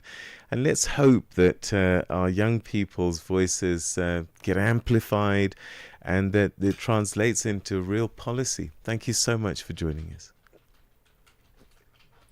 That's Gugu Tlaba, who's the Chief Executive Officer at Save the Children South Africa, talking about the presence of young people, children, at this Africa Climate Summit, and wanting their thoughts heard and implemented at conferences such as the Climate Summit. It's 7:30, which means it's time for your news headlines. Good morning, Onele Nsinzi. SABC News. Headlines. The African Perspective. Well, thank you, Peter. The M23 rebel group says having conflict-affected countries in peace dialogues is more important than what it terms political point scoring. This says the group faces strong criticism over its attendance of the Peace and Security Dialogue hosted by the Thabo Mbeki Foundation in South Africa without a proper vetting process. The International Criminal Court judges have begun hearings to finalize charges against fugitive Ugandan warlord Joseph Kony. Kony, leader of the rebel Lord's Resistance Army, is the ICC's longest-standing fugitive. And the U.S. President Donald Trump says he is unhappy about every aspect of Israel's strike in Qatar against members of Hamas. Channel Africa News, I am Onele Nsinzi. SABC News. Headlines.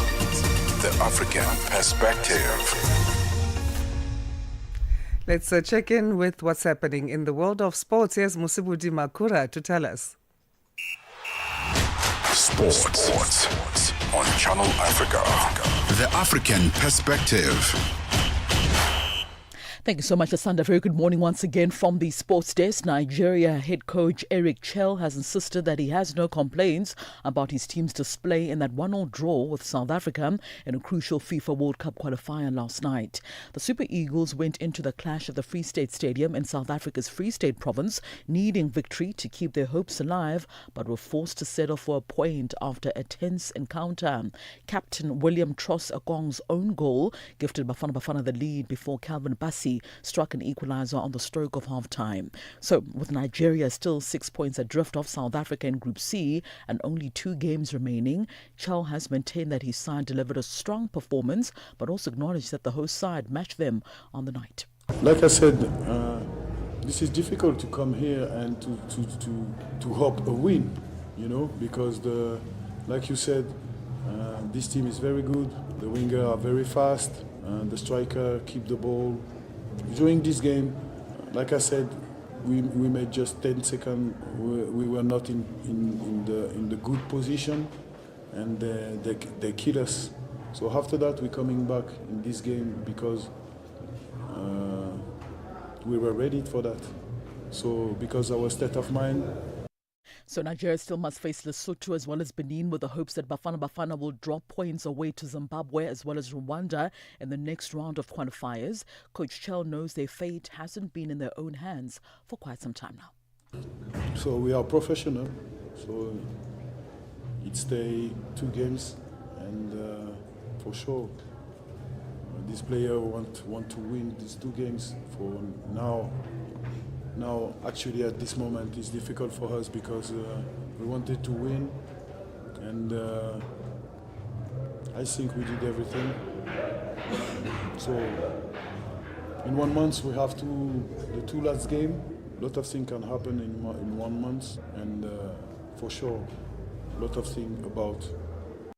On to athletics news now. Olympic 200-meter champion Litsile Debogo says he would let his legs do the talking in his battle with a brash American Noah Lyles at the World Championships in Tokyo. Now, the softly spoken Botswanan won his country's first Olympic gold medal in any sport in Paris last year, where Lyles finished in 3rd place. Debogo labelled his flamboyant American rival arrogant after the race, and Lyles' outsized character is likely to command the global spotlight again when the World Championships begin this coming Saturday. So Lyles got the better of Debogo in the 200-meter event in the Diamond League finals in Zurich in Switzerland about 2 weeks ago, edging the Botswanan by 0.02 of a second. Now, the pair also set to square off in the 100-meter event in Tokyo. Debogo is looking to win his first world title after picking up the silver in the 100-meter and the bronze in the 200-meter events in Budapest about 2 years ago. Back home now, in both South Africa, acting President Mami Diale has issued a top 4 mandate to the under-21 baby Proteas ahead of the World Youth Cup in Gibraltar from the 19th of September to the 20th of October. Coach Precious Mthembu, who has named a 15-member squad, has been tasked now with steering the team to at least the semi-finals of the 20-nation competition. The baby Proteas will compete in Group D alongside the likes of Malawi, Fiji, Barbados, Trinidad and Tobago, with the hopes of a top 2 position in the group in order to advance to the playoffs. Diale says they believe in the squad's talent and are confident of a podium finish, or at least at the very least, a top 4 position. As Netball South Africa, our wish is to see the team going through the top 4. And that's probably a mandate. But what will be best, achieving as Netball South Africa is for them to be top 3. That will be the best results ever, that can happen for our under-21 to get a gold. And especially given the performance that they've displayed when they went to Jamaica, we saw them through participating and competing with the senior teams at our TNL. And finally, in golf news, Rory McIlroy has revealed advice from the tennis legend Roger Federer as providing the inspiration for his battle to avoid becoming bored of golf. McIlroy became the newest member of golf's career Grand Slam club earlier on this year with a victory at the Masters in April. Now, the Northern Ireland star fulfillment of his bid to win each of golf major has left him pondering what can motivate the rest of his career. So, after speaking to the 20-time Grand Slam winner Federer towards the end of his career, McIlroy believes the answer is to play only the tournaments that he has a special feeling for, regardless of their size and status. With that in mind, the 36-year-old will play in India for the very first time this year and also plans to feature in Australia. It concludes your sports news this hour. I'm back with sports update on Africa Rise and Shine in the next hour. As always, for any sports stories you'd like to share with us, kindly send us an email to newsroom@channelafrica.co.za or call us on +27 11714 4459. It's 7:37 a.m. Central African Time for Channel Africa Sport. I am Musibu Di Makura. Sports on Channel Africa. The African Perspective. In this episode of Channel Africa Conversations, Peter talks to Dr. Thulisile Beda, an academic, author, and an expert in indigenous knowledge systems. Join us for a compelling discussion on preserving African languages and traditions in the digital era. Dr. Thulisile unpacks the role of educators, explorers, and how technologies like AI can support cultural preservation, and challenges us to rethink how we honor African heritage. You can find the episode on YouTube, SABC Plus, and on our website, channelafrica.co.za. This episode is a must-listen for educators, creators, and change makers across the continent. Channel Africa, the African Perspective. Right, let's get a Channel Africa conversation, Channel Africa perspective on the business and what's been happening in the world of economy and commerce. And Chanduko Ligege has the news.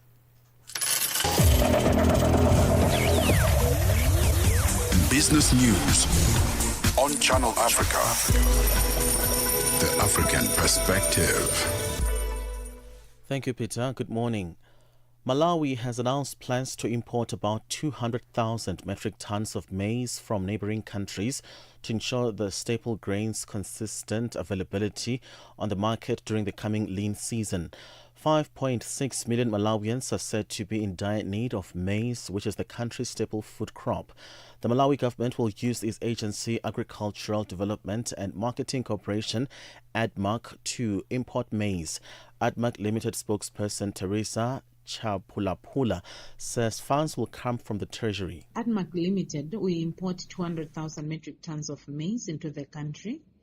While we are still purchasing maize from the local market, our ongoing assessment based on current stock levels, market trends, the flow of maize from local suppliers to our depots and markets, and the projected impact on household food. Nigerian Finance Minister Wael Edun says the country's new tax law, including a contentious 5% fuel surcharge, will not take effect until the 1st of January 2026, seeking to calm fears over rising living costs amid widespread economic hardship. While addressing the media in Abuja, Edun said the surcharge targeting petrol, diesel and other fossil fuels require a formal government proclamation and an official order signed by the finance minister to be published in the National Gazette before implementation. Since coming into office in 2023, President Bola Tinubu has ended petrol and electricity subsidies and twice devalued the naira currency as part of reforms to boost Nigeria's decade-long sluggish output. Tinubu's steps have triggered the worst cost of living crisis in a generation and have yet to deliver faster growth. South African President Cyril Ramaphosa has rejected suggestions that the country should have imposed retaliatory tariffs against the U.S. following the 30% tariff increase on the country's exported products. The president was answering oral questions posed by lawmakers with regards to the work of government. He says government will continue to negotiate in order to get the best deal for the country. That at times is unpredictable and that at times just retaliate, and without being supplicants, without, going on bended knee, which we have never done and which we will never do. And we have said we will not be bullied. We will stand as a sovereign country and negotiate and get the best deal for South Africa. That's precisely what we're doing. The Republic of Guinea's economic attaché to South Africa, Santo Bado, has urged investors to tap into Guinea's improving investment climate. Bado said this at the second embassy's business fair and conference in Pretoria. She says Guinea has introduced a comprehensive legal framework to facilitate both foreign and domestic investment. Key incentives include the freedom to transfer after-tax profits, dividends abroad, and robust legal protections for investors, measures aimed at ensuring financial security and encouraging foreign capital inflows. As you can see, in recent years, the government has actually put in place framework that facilitate investment in Guinea, whether it is foreign or within the country itself. Apple has introduced an upgraded line of new iPhones, including a slimmer iPhone Air, and held prices steady amid U.S. President Donald Trump's tariffs that have hurt the company's profit. The iPhone Air comes with a high-density battery and a brand-new processor and will be priced starting at $999 US. Wall Street had been watching to see whether the company would increase the price of iPhones or seek alternative routes to make up for tariff costs, such as increasing the cost of iPhone versions with more storage. $1 in Nigeria is trading at 1,000 naira 514. In Botswana, 13 pula 30. Kenya, the dollar is 128 shilling 30. Zambia, 23 kwacha 89. BRICS countries, $1 in Brazil is at 5.42. Russia, 81 rubles 95. India, 88 rupee 2. China, 71.13. South Africa, $1 is 17 rand 54 cents. $1 is 74 pence to the British pound and 85 to the euro. Commodities: gold is at $3,642, platinum at $1,382 per ounce, the price of Brent crude oil at $67.08 a barrel. For any business stories you'd like to share with us, please send us an email to newsroom@channelafrica.co.za, or you can call us on +27 11714 4459. For Channel Africa Business, I am Chanduko Ligege.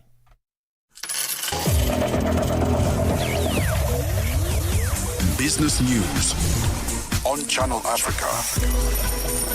The African Perspective. Tensions are brewing between Ghana and South African broadcaster MultiChoice over recent increases in DSTV subscription prices. At the heart of the standoff is a government order demanding a significant price cut. Ghanaian economist George Antwi says this move has sparked debate about the balance of power between African governments and multinational corporations operating on the continent. For more on this story, Channel Africa's Innocent Samosa spoke to Ghanaian economist George Antwi. All right, so the situation as we have on our hand, which is the clash between the Ghanaian government and that of MultiChoice, especially through our Minister for Communication and Digitalization. For me, it's a call to action not only to the Ghanaian government, but even governments across the African continent. What we are saying is that it's important that even in as much as we are expecting investment to come into the continent, support our economic development agenda, it's also important that we also look at the fact that our people are also treated fairly. You don't see much of Ghana government interfering when it comes to the operations of multinationals who are operating within the shores of Ghana. But that notwithstanding, the government is also now becoming aware of the need for us to ensure that the Ghanaian consumers or the African consumers are accorded the right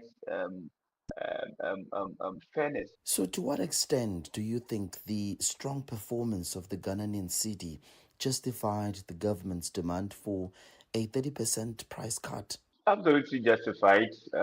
If you are looking at the performance of the Ghanaian cedi and how it is impacting positively on prices of goods and services in the country.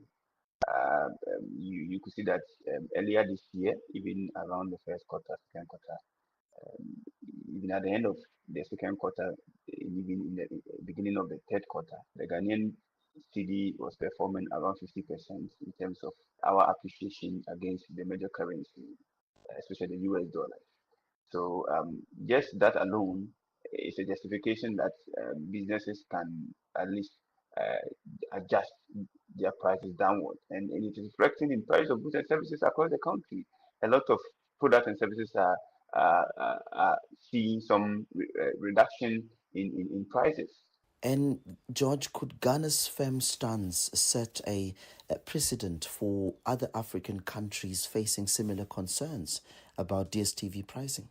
Without a doubt, Ghana is leading by example. We are showing that it's possible to challenge unfair pricing while still being open to business. Ghana is not the only example. Now, countries like Nigeria and Malawi have had similar issues with multi-choice. But Ghana's approach firm, fair, and focused. We are setting a new standard.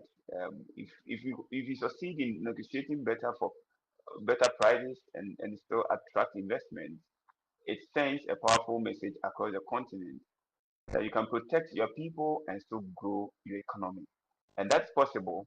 Uh, this could be the beginning of a more balanced relationship between African governments and the global corporations, I must say. So I want to say that Ghana is proud to be at the forefront of that change, a change that will bring a lot of respect and dignity and fairness to our people who are the ultimate consumers of these services that comes into the continent. That's George Antwi speaking to Channel Africa's economics reporter Innocent Simosa, a Ghanaian economist. A fresh morning, a fresh perspective. Stay tuned to Rise and Shine on Channel Africa. As African and Caribbean leaders meet in Addis Ababa for the second Africa CARICOM Summit, Reparatory Justice, the Youth Charter, has issued a global call to action to mobilize young people across Africa, the Caribbean and the diaspora. Now, the UK-registered UN-accredited charity has spent over 30 years using sport, arts, culture and digital technology to empower disadvantaged youth. Its founder and executive chair, Professor Jeff Thompson, is calling for greater investment in youth leadership, inclusive community campuses and alignment with Africa's Agenda 2063 and the UN Sustainable Development Goals. He joins us now to share how his vision can be put into action. Prof, thanks very much indeed for joining us and welcome to the program. Thank you very much, Peter. It's a pleasure to join you. So perhaps let's start with you telling us what the Youth Charter is and what inspired you to start it 30 years ago. The inspiration for the Youth Charter will have come from my conscious awareness of Africa, its young people and the struggles of the time, the 1976 Soweto uprising. As a young teenager, I was fascinated by the bravery, the spirit, and the assertive nature of the young people of that time, of that moment, that awoken me and awoken the rest of the world to the injustices of apartheid. I then was facing my own racial intolerances as a black teenager in London and found the pastime of karate as my way of defending myself and giving me the self-discipline, the emotional strength and resilience to meet whatever challenges I would face in life. That saw me win medals, represent Britain, and begin to socially influence, as a result of my medals, the ability to contribute to the communities that had developed me. And the Youth Charter was born in 1993, following the loss of a young 14-year-old schoolboy on the streets of Moss Side, Manchester. I launched the Charter. I was part of Live Aid in 85. Geldof used the F word. I asked, please. And in that March 23rd moment, when I launched it in London at Wembley in November, I would then go to South Africa and contribute to the vision for sport for the new South Africa. In 1996, the Youth Charter was launched on Youth Day in South Africa, and we have continued ever since engaging young people with sport, art, culture, and digital, equipping them with the mental, physical, and emotional resilience, and then empowering them, the all-important empowerment, to aspire to further higher education, employability, or entrepreneurship. That is the social, cultural, economic ecosystem that must now still be provided to the youth of South Africa, and the Caribbean. Your recent global call to action proposes 5 key priorities: empowering youth, championing reparatory justice, building community campuses, strengthening diaspora links, and aligning with sustainable development goals. Which of these are proving most urgent and which are most overlooked from your perspective? The most urgent issue is the restorative justice aspect of reparation, slavery reparation. It is a geopolitical issue. It is not going away. And I think Prime Minister Mia Mottley's leadership in this regard has been exemplary. But I do think we need to come up with a tangible and realistic proposition. We know that the geopolitical debt that would be one of the key requirements of meeting that restorative ask will not happen.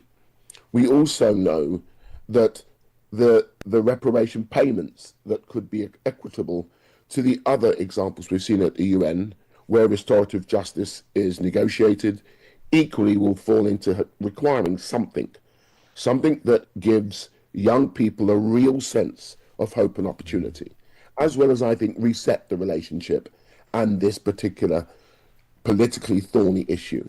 So reparation bursaries for young people is what I want to share as my exclusive to you. Reparation educational bursaries, entrepreneurships, internships, apprenticeships, I believe is a socioeconomic way, measurable way, against the UN Sustainable Development Goals, and the community campus is modelled on those goals: education, health, gender equality, collaborations and partnerships, the difficult one, skills, employability and training, climate change. These are extrapolated from the 17 goals, but are then embedded in our schools, in our universities, in our colleges. And when we have, for example, the South African's National Youth Policy, that's a policy, but an engagement strategy. The community campus is a model.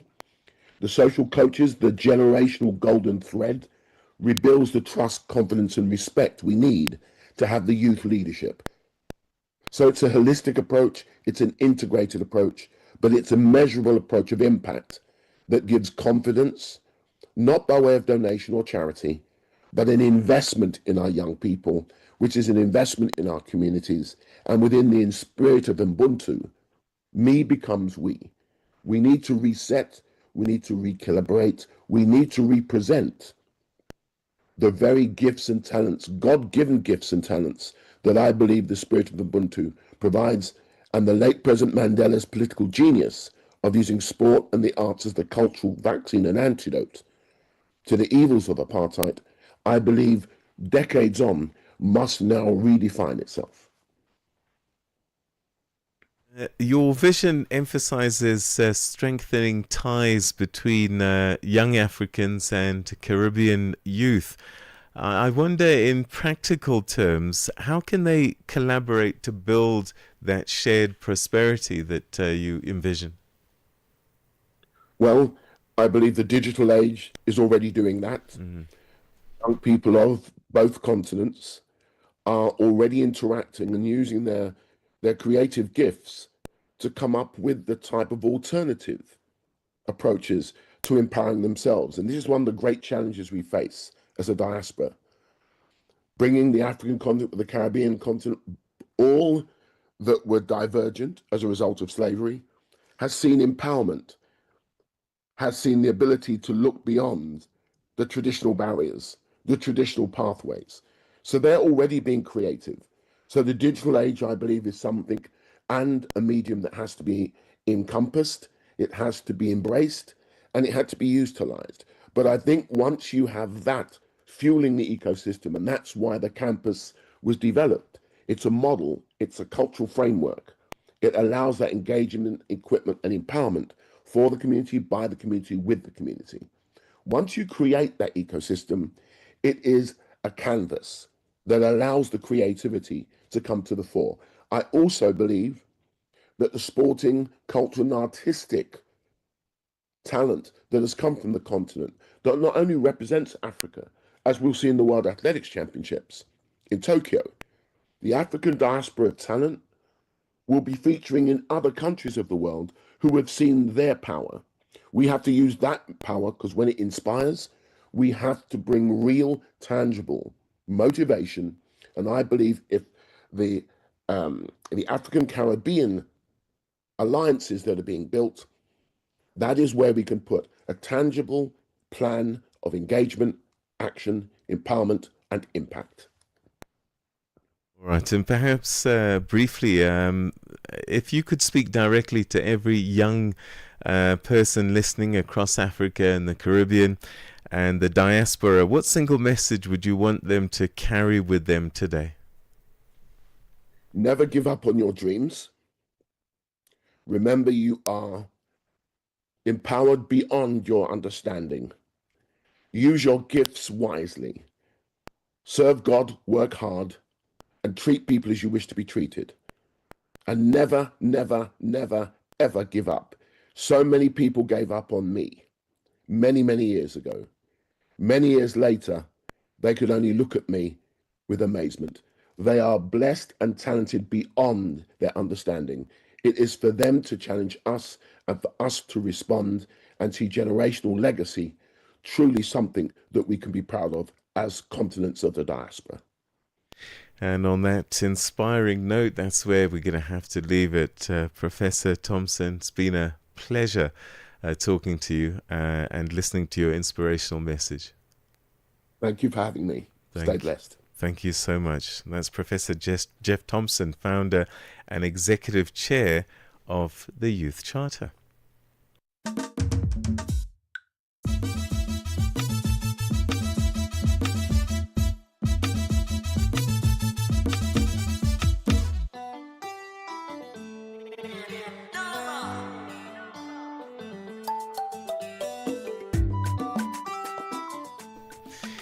It's 8 o'clock, which means it's the last hour of the program, and a very warm welcome to you. This is Peter Ndoro, and you're listening to Rise and Shine on Channel Africa, where we bring you the African perspective, broadcasting from Johannesburg in South Africa on the internet, www.channelafrica.co.za. I'm with Asanda Beda. Yes, of course, that's my name. Good morning. Thank you for staying with us, and we'll be looking at our profile today, because that's Wednesday's feature. We do this after the 8 o'clock news, where we dedicate the section to shining the spotlight on Africans doing amazing things in contributing to the growth of the African continent and globally as well. So we'll be speaking to a Kenyan youth activist today who goes by the name of Wanjiku Thiga. That's a story and more coming up after the news with Onele Nzinzi now. And then Musibudi Makura will give us our sports headlines. SABC News. The African Perspective. Thank you, Asanda. The M23 rebel group says having conflict-affected countries in peace dialogues is more important than what it terms political point scoring. This says the group faces strong criticism over its attendance of the Peace and Security Dialogue hosted by the Thabo Mbeki Foundation in South Africa, west of Johannesburg, without proper vetting process. The M23 presence months after 14 South African soldiers were killed in clashes with the group in Goma has sparked outrage. The International Relations Department says it was unaware of the group's attendance as it did not review the guest list. The M23 spokesperson Lawrence Kanyuka says there is no need to play with people's lives in pursuit of political gains. Today, we in Congo, we're having apartheid with black on black. Us in the DRC, we're all black. They all judge you because your size of your nose. You're tall, you're this and that. And they said you are not Congolese, you're being excluded. So when African brothers try by all means to get us on the table to solve and us to have also one nation, one country, like South Africa today is a rainbow country, and you actually peace in your country after suffering from apartheid. Is that bad? The Islamic State-affiliated militants have stepped up attacks in western Niger, killing more than 127 people in 5 separate strikes since March. A report by the rights group Human Rights Watch has provided the most detailed accounts available of attacks carried out by the Islamic State in the Sahel province in the Tillabéri region near the border with Burkina Faso and Mali. The tri-border region is known as a hub of jihadist activity in West Africa, linked to Islamic State and Al-Qaeda. Niger's junta, which came to power in a coup in 2023, cited persistent insecurity as justification for overthrowing the government. The Allied Democratic Forces rebels with machetes and guns have killed at least 61 civilians at a funeral in East Congo. This has been described as one of the deadliest attacks by the Islamic State-linked group in recent months. The militants, also known as Islamic State Central Africa Province, claimed responsibility for Monday's attack and said they had killed nearly 100 Christians. Authorities told the media yesterday that 18 people had been killed in a separate suspected ADF attack on another village. South Africa's Electoral Commission has announced that it will not be implementing an electronic voting system for next year's local government elections. The IEC officials met with members of the Mpumalanga Provincial Legislature and the South African Local Government Association to discuss preparations for the upcoming elections and to provide a report on the 2024 national and provincial elections. The IEC Provincial Electoral Officer Gugulanga says discussions have, however, begun for adoption of the electronic voting system.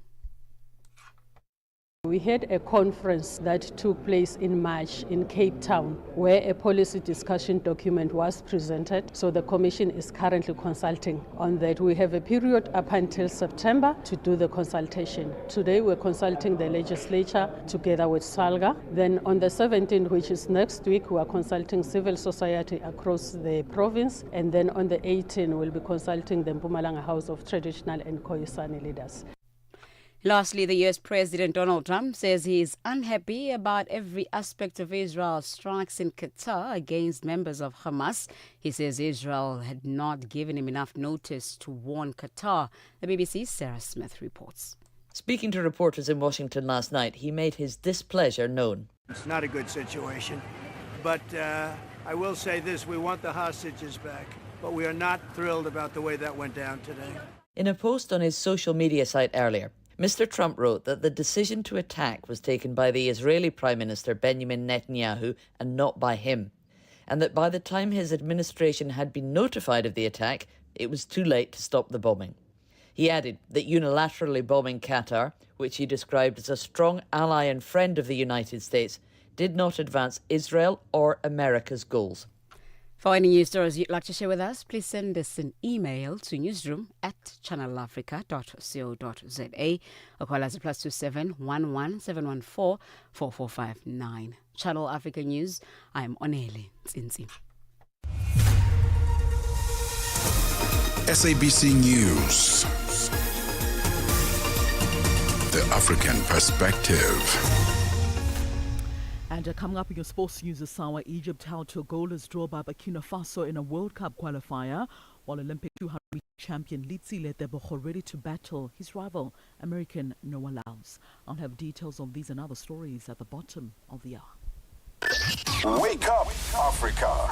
Peter Ndoro and Asanda Beda are here to help you rise and shine. Weekdays, 6 till 9 a.m. Central African Time. Only on Channel Africa. Well, it's Wednesday, and this is the day that we dedicate to shining the spotlight on Africans doing amazing things in contributing to the growth of the African continent. And this morning, we speak to Kenyan youth leader, a human rights activist, and politician. Wanjiku Tiga is National Youth Caucus chairperson for the DCP party, Democracy for the Citizens Party, that is also a NALA fellow and Africa Women's Leadership Institute fellow. Wanjiku, good morning, and thank you for making time to chat to us. Thank you for having me. I hope I'm audible. Yes, we can hear you very clearly. That's great. Very well. Greetings from Kenya. Awesome. So let's start first with the DCT party, the Democracy for Citizens Party. This party stands for social democracy, economic rights, and inclusion, with the tagline Skiza wa Kenya. Talk to us about this. This is a new political party that is coming to address the current political climate of the lived experiences of Kenya. And our ideologies include what you've just said, and majorly looking at the economic injustice that Kenyans are going through, with most Kenyans living under a dollar today, and inclusion, where we have a state or a regime that has refused to listen to the voice of young people, young Kenyans. That's why we saw young Kenyans even demonstrating beginning last year in 2024 and this year, and also making sure that there is an intergenerational conversation and working together. So Democracy for the Citizen Party is a youth-led party, and we have so many young people at the neck, or the National Executive Committee, where we are legislating and driving policies that are supportive of young people and listen to young people, especially with the tagline Skiza wa Kenya. It means listening to the people, listening to the ground, listening to the grassroots, and listening most especially to young people. So this is the party that's driving change, and come 2027, the elections, we are hopeful to get the government. What about this mandate spoke to you the most for you to decide to be a part of this political party? I ran for office in 2022, and sadly I was unsuccessful. So, but I did not give up. I went ahead to ensure that political participation of young women is very central in politics in Kenya today. And when I heard of this new party that was being formed, I shared my interest of leading the youth league, and I had this vision for young people and how we can transform Kenya as young people who bear solutions, contextualized solutions of our own country. And after going through, the interviews, I was appointed as the youth league leader, and together with my party leader, whom I'm going through under immense mentorship, as charting the way forward in ensuring that the young people of Kenya are the one with a voice, will participate in 2027 elections by running for office, by being grassroots mobilizers, by becoming observers and agents, and above all by negotiating into the leadership positions that we are going to have in 2027. Before all of that, let's go back a bit. When you got your BA degree in sociology and communication, was this the path that was clear to you to take from early on? Not really. When I became a social scientist, I wanted to understand societies and be able to tell the African story right.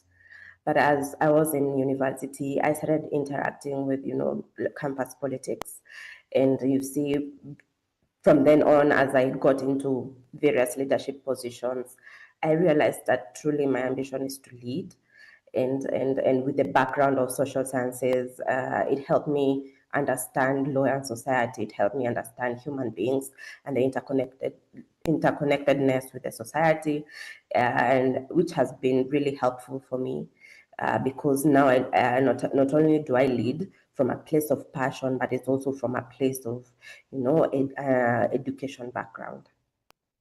And part of that background also is that you've done French language studies. And then in 2020, you pursued a postgraduate degree with a Master of Arts in Development Communication. How has all of this contributed to your visions and goals in the space of public affairs and social matters?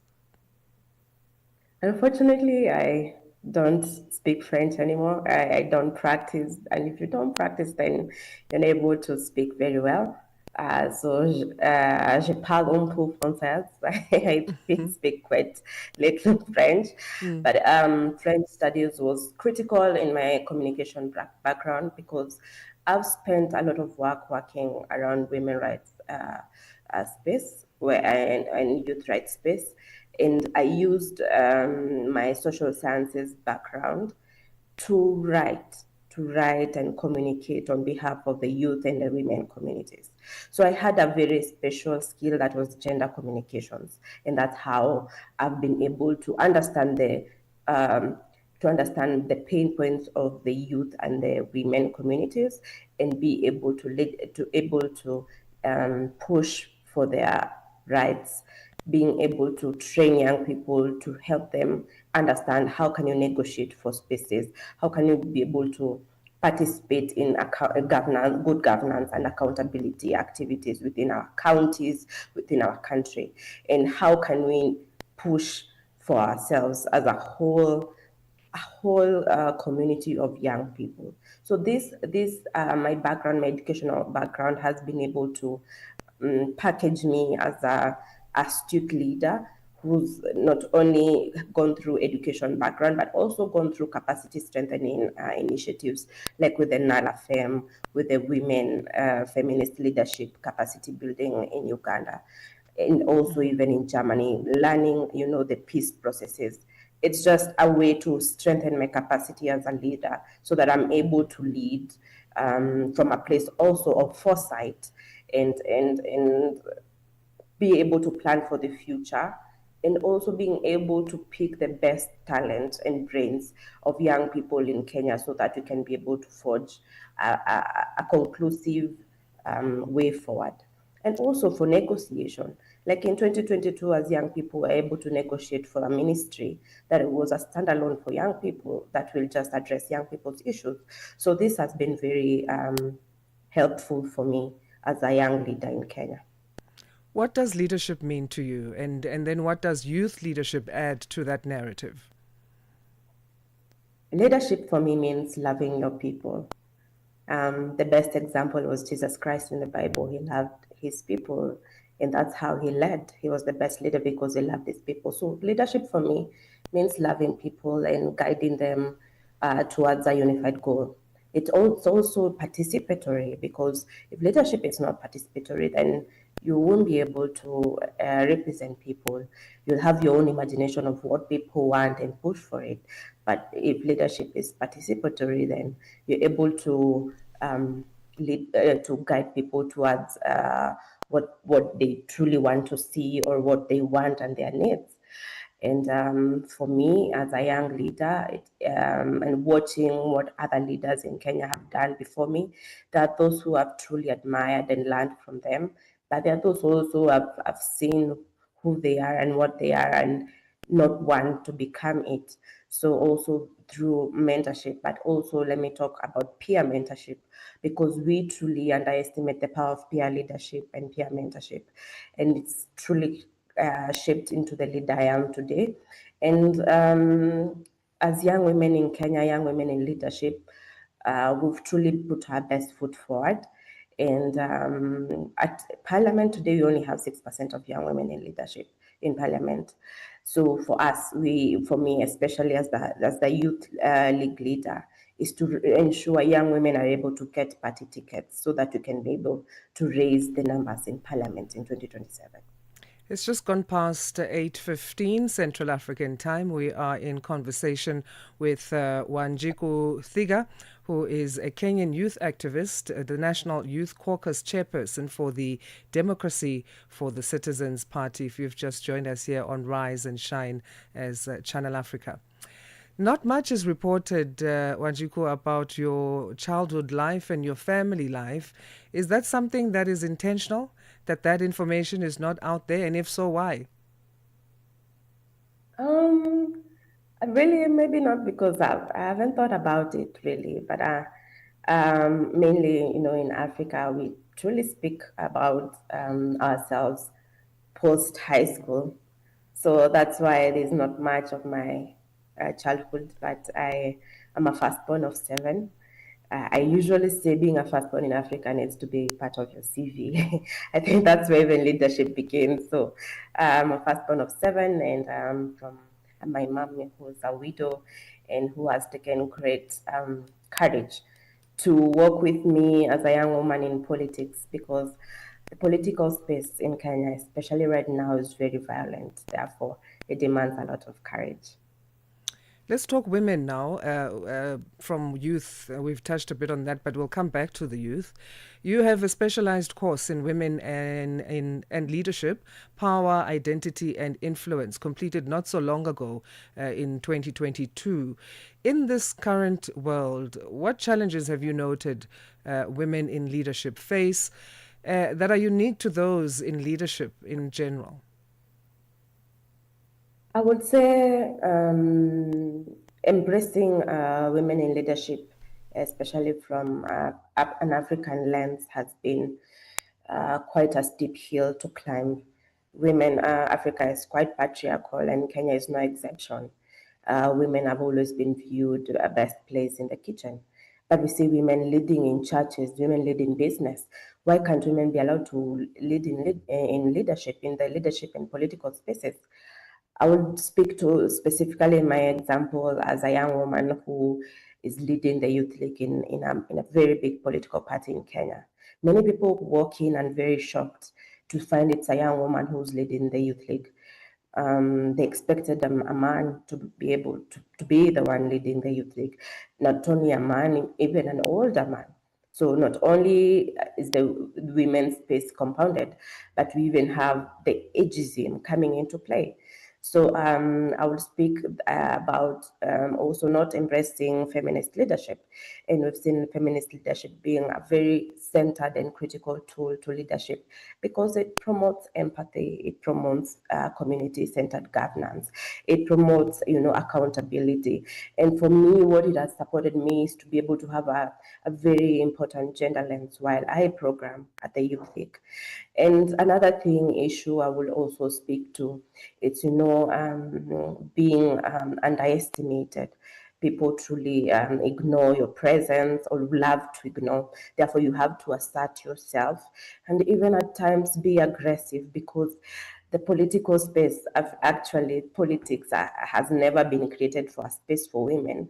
And what we are trying to do right now is to feminize the political space so that young women are able to thrive. You find, especially right now, there's a lot of violence on campaign trails, on political meetings, and you see with violence that makes a lot of women withdraw. And today, especially speaking to the Kenyan context, we have a lot of goon politics. By goons, I mean men who are actually paid to come disrupt meetings using, violence. They have, armed.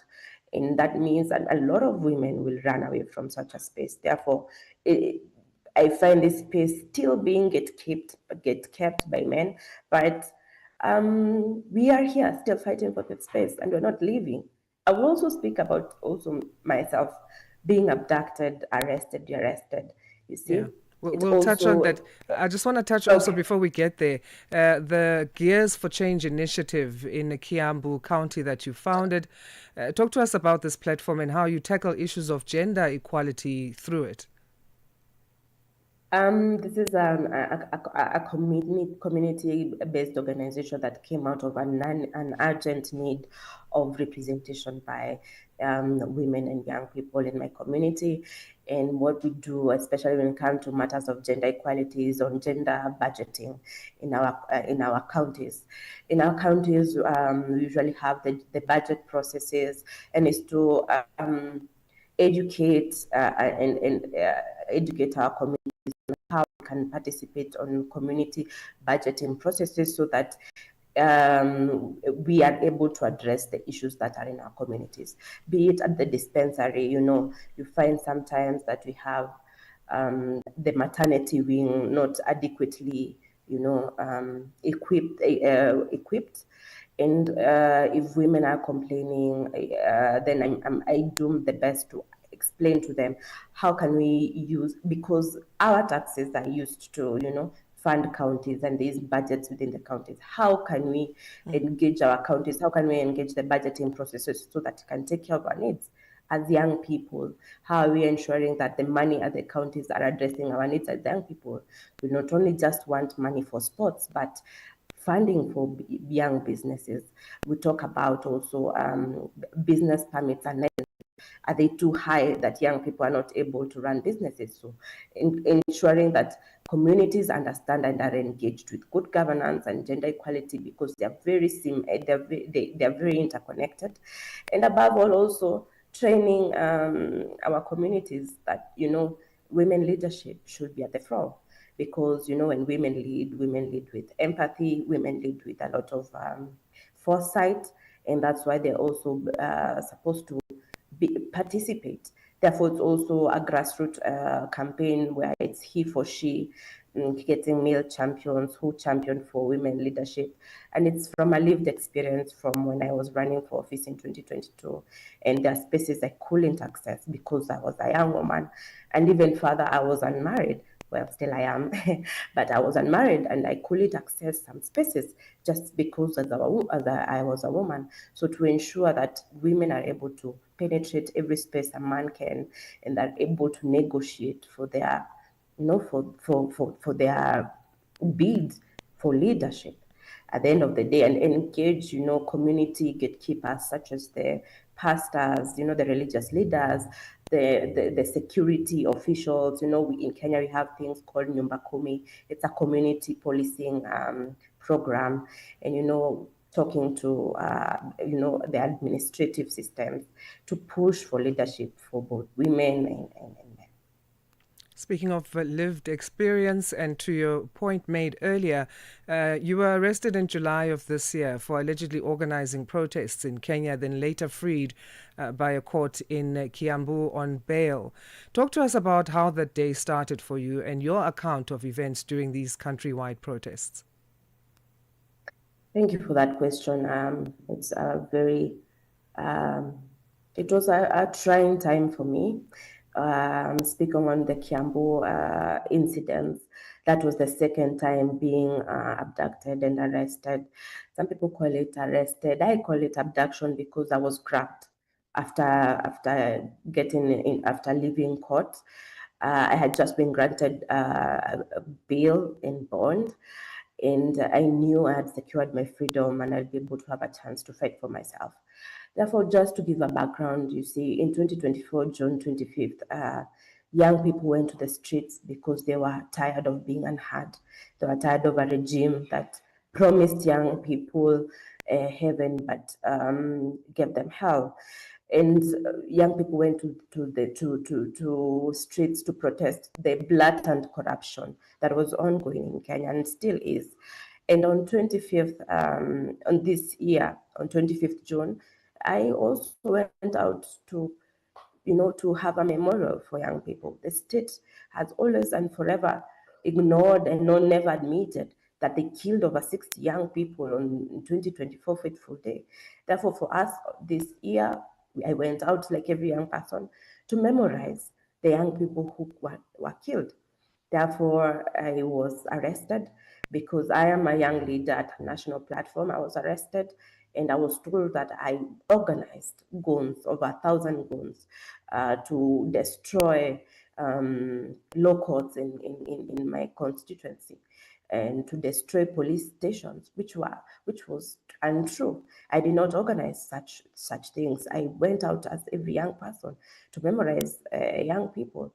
And on that fateful day when I left court, and there were heavy trumped up charges that were put on me on matters, me being in possession of a firearm, which was untrue, that I organized the things I've said before, and that that I also did robbery with violence. Truly, that is unfair and untrue, because I'm a peace-loving Kenyan and all I do is exercise my constitutional right. So once I left the court and I was processed and left the station, I was heavily grabbed by DCI officers, and there were about 8. And each of them was pulling me to their side. My clothes were torn, and they were taking me to an unknown location. And I remember my lawyer, a fellow young person, my lawyer, who's a very young man, was holding on to me because he knew should they take me, anything can happen to me. And let me be honest, I knew that day they carried me, they are going to kill me. They have a record of killing young people in this country, and being an outspoken young person who openly speaks of, who openly dissents this regime, will face, same violence. So when I was taken, I fought, but unfortunately, because there were many, there were about 8, and I remember I managed to hit one with my foot and he fell. But we left as 7 people. There was a car waiting for me, and I was taken away. I was taken away to a safe house. I didn't know where they were taking me. I had already resigned to fate that I was going to be killed, but fortunately I wasn't killed. But I slept 2 days without anyone knowing where I was, and that means then I went back to court. I was taken back to court, but now on a heavy charge, and now I'm facing terrorism charges in my country, which is very unfortunate because I am not a terrorist. I want to thank you for sharing that part of your story, because as you speak, I mean, we can feel the emotion behind all of that. It can't be easy for you to have to relive that, for us as the media to relate the story and to also put exposure to this particular part of your life journey. So for that bravery and strength in being able to talk to us through it, thank you so much for that. We are completely, well, not completely, but almost out of time. But there's so many things to touch on as far as what you've achieved and done.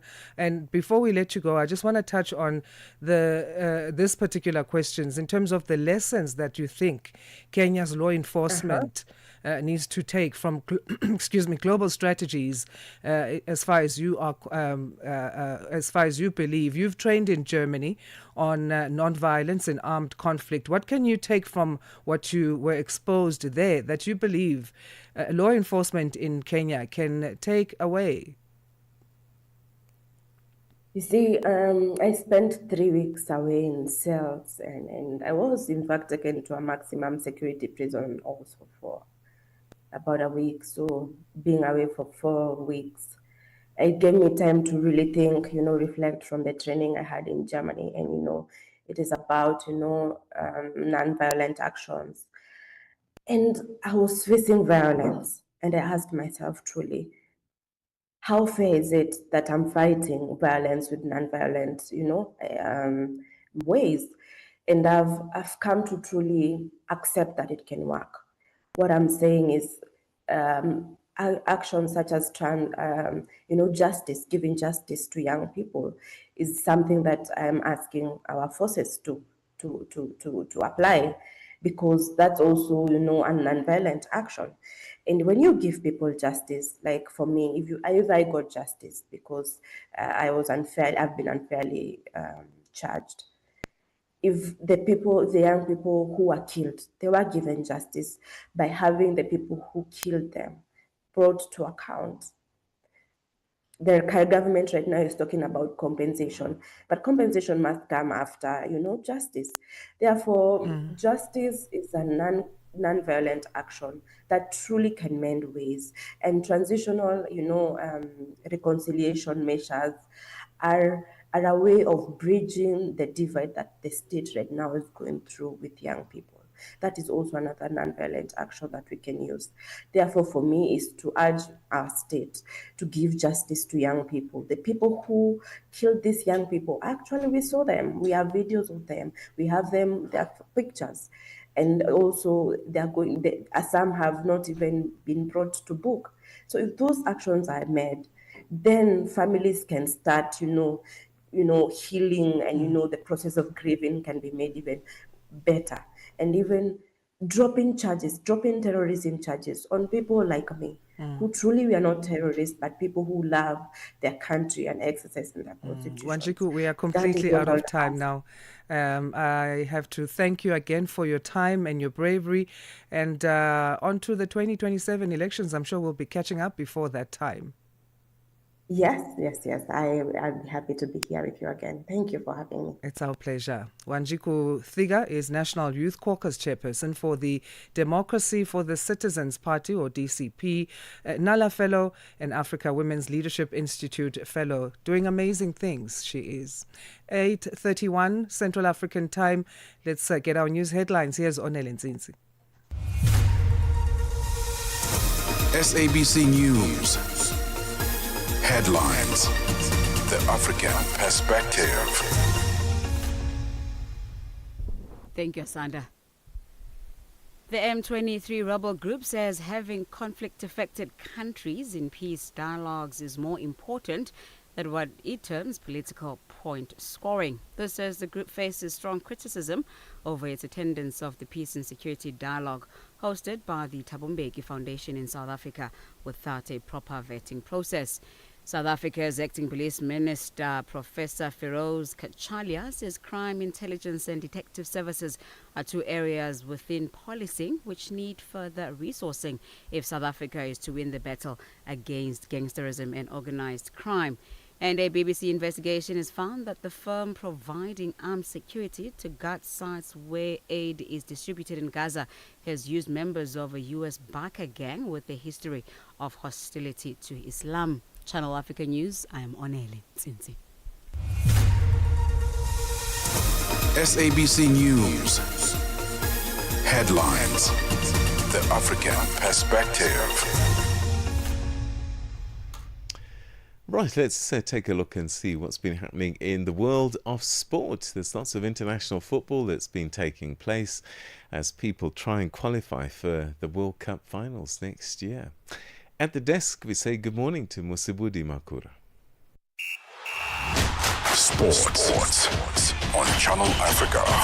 The African Perspective. Thank you so much, Peter. That has been the theme of this morning, the World Cup qualifiers. Egypt's march to the 2026 FIFA World Cup hit a bit of a speed bump rather in Ouagadougou as the Pharaohs were held to a goalless draw by a resolute Burkina Faso. An early injury to Omar Mamouche disrupted their rhythm, and despite long spells of control, Hussam Hassan's side couldn't find the breakthrough. So Mohamed Salah had a first half strike ruled out for offside, and Mustafa Mohamed missed a late chance, while the Stallions, led by Bertrand Traore, finished the stronger without converting any of their chances. So with 2 matches remaining now, Egypt still lead the group Group A, but the door still remains ajar as the chase continues for other teams in this World Cup group. Onto this now. Nigeria head coach Eric Chell insisted that he had no complaints about his team's display in a 1-1 draw with South Africa in a crucial FIFA World Cup qualifier. The Super Eagles went into the clash at the Free State Stadium needing victory to keep their hopes alive, but were forced to settle for a point after a tense encounter. So the captain of the side, William Troost-Ekong's own goal, gifted Bafana Bafana the lead before Calvin Bassey struck an equaliser on the stroke of half-time. With Nigeria still 6 points adrift of South Africa in Group C and only with 2 games remaining, Chal maintained that his side delivered a strong performance, but also acknowledges that the host side matched them on the night.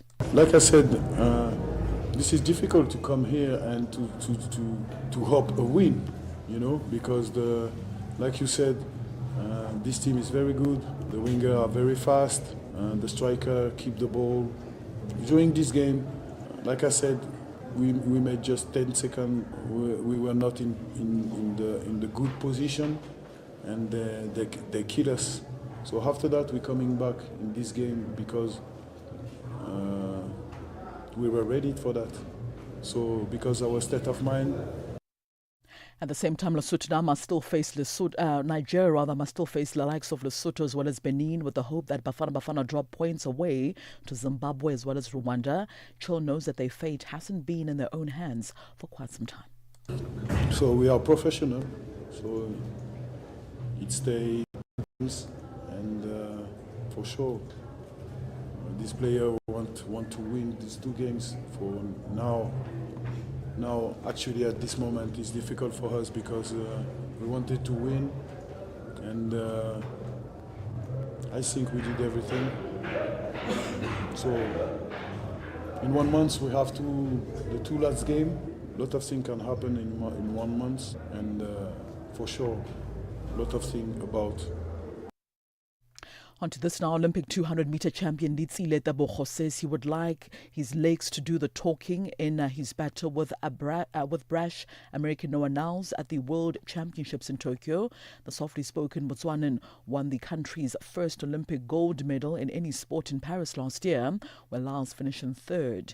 Tebogo labelled his flamboyant American rival arrogant after the race, and Niles' outsized character is likely to command the global spotlight again when the World Championships begin this coming Saturday. So Niles got the better of Tebogo in the 200-meter event at the Diamond League finals in Zurich, Switzerland, just about 2 weeks ago, edging the Botswanan by 0.02 of a second. The pair also set up to square off in the 100-meter in Tokyo.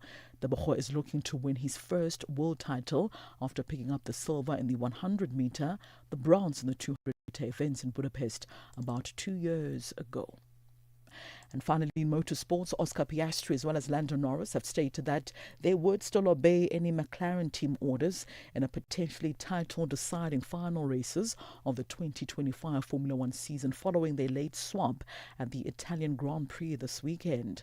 Now, Norris was on course for a second place behind race winner Max Verstappen at Monza, but a slow pit stop put him behind teammate Piastri, who undercut him. So McLaren's racing principles have been tested several times over the last 18 months, but they have maintained a culture of a team coming first, which the drivers have so far stuck to. That's a wrap of your sports news this morning on Africa Rise and Shine. For any sports stories you'd like to share with us, don't forget to send us an email to newsroom@channelafrica.co.za or call us on +27 11714 4459. I'm back with more sports news with the On The Move team in the next hour. For Channel Africa Sport, I am Musibudi Makura. Sports on Channel Africa. The African Perspective. Je, una jambo lolote akilini mwako? Je, una shauku kuhusu masuala muhimu? Na je, una maoni ambayo unataka yasikike? Kweli, hili jukwaa ni la kwako. Piga simu au tuandikie kwenda WhatsApp namba alama ya kujumulisha 2760552594 na tutakupigia simu. Mtangazaji wa habari zetu za Afrika Kusini mjini Johannesburg. Hivyo unaweza kuwa mshirika kwenye matangazo yetu. Sio mazungumzo tu, ni fursa yako ya kuchangia maoni yako na kushirikiana na jumuiya ya wasikilizaji wanaotamani mtazamo wako. Tufuate kwenye mitandao ya kijamii. Tembelea tovuti yetu www.channelafrica.co.za na uwe tayari kushiriki na kuchangia maoni yako kwenye Channel Africa. Channel Africa, mtazamo wa Kiafrika. Let's find out now what's happening in the world of business from the African perspective. Here's Chandu Golikege.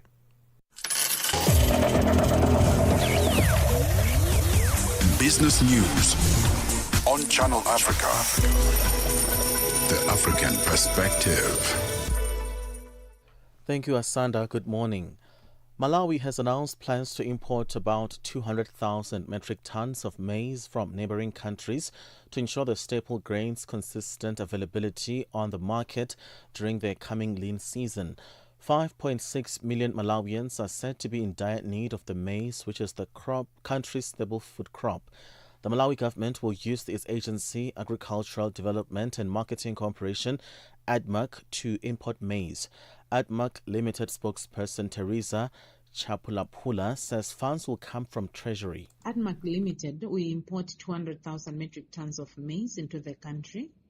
While we are still purchasing maize from the local market, our ongoing assessment based on current stock levels, market trends, the flow of maize from local suppliers to our depots and markets, and the projected impact on household foods.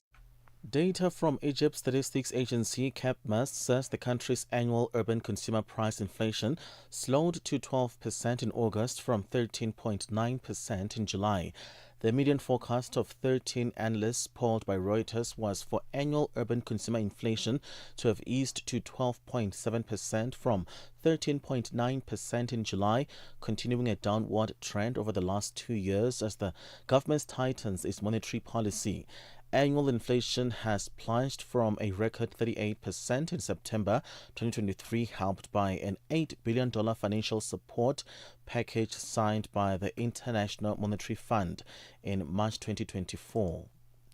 Nigerian Finance Minister Wale Edun says the country's new tax law, including a contentious 5% fuel surcharge, will not take effect until the 1st of January 2026, seeking to calm fears of a rising living cost amid widespread economic hardship. While addressing the media in Abuja, Edun said the surcharge, targeting petrol, diesel and other fossil fuels, require a formal government proclamation and an official order signed by the finance minister to be published in the National Gazette before implementation. Since coming into office in 2023, President Bola Tinubu has ended petrol and electricity subsidies and twice devalued the naira currency as part of reforms to boost Nigeria's decade-long sluggish output. Tinubu's steps have triggered the worst cost of living crisis in a generation and have yet to deliver faster growth. Another news, South African President Cyril Ramaphosa has rejected suggestions that the country should have imposed retaliatory tariffs against the U.S. following the 30% tariff increase on the country's exported products. The president was answering oral questions posed by lawmakers with regards to the work of government. He said government will continue to negotiate in order to get the best deal for the country. That at times is unpredictable and that at times just retaliate, and without being supplicants, without, going on bended knee, which we have never done and which we will never do. And we have said we will not be bullied. We will stand as a sovereign country and negotiate and get the best deal for South Africa. That's precisely what we do. Apple has introduced an upgraded line of new iPhones, including a slimmer iPhone Air, and held prices steady amid U.S. President Donald Trump's tariffs that have hurt the company's profit. The iPhone Air comes with a high-density battery and a brand-new processor and will be priced starting at $999. Wall Street had been watching to see whether the company would increase the price of iPhones or seek alternative routes to make up for tariff costs, such as increasing the cost of iPhone versions with more storage. Let's have a look at financial indicators at this hour. $1 in Nigeria is trading at 1,000 naira 506. In Botswana, 13 pula 21. Kenya, the dollar is 128 shilling 39. Zambia, 23 kwacha 89. BRICS countries, $1 in Brazil is at 5 real 43. In Russia, 83 rubles 24. India, 88 rupee 44. China, 71.12. South Africa, 17 rand 50 cents. $1 is 74 pence to the British pound, 85 to the euro. Commodities, gold is $3,642, platinum at $1,382 per ounce. The price of Brent crude oil, $67.08 a barrel. That is all for now. For any business stories you'd like to share with us, please send us an email to newsroom@channelafrica.co.za, or you can call us on +27 11 714 4459. For Channel Africa Business, I am Chandruko Ligege.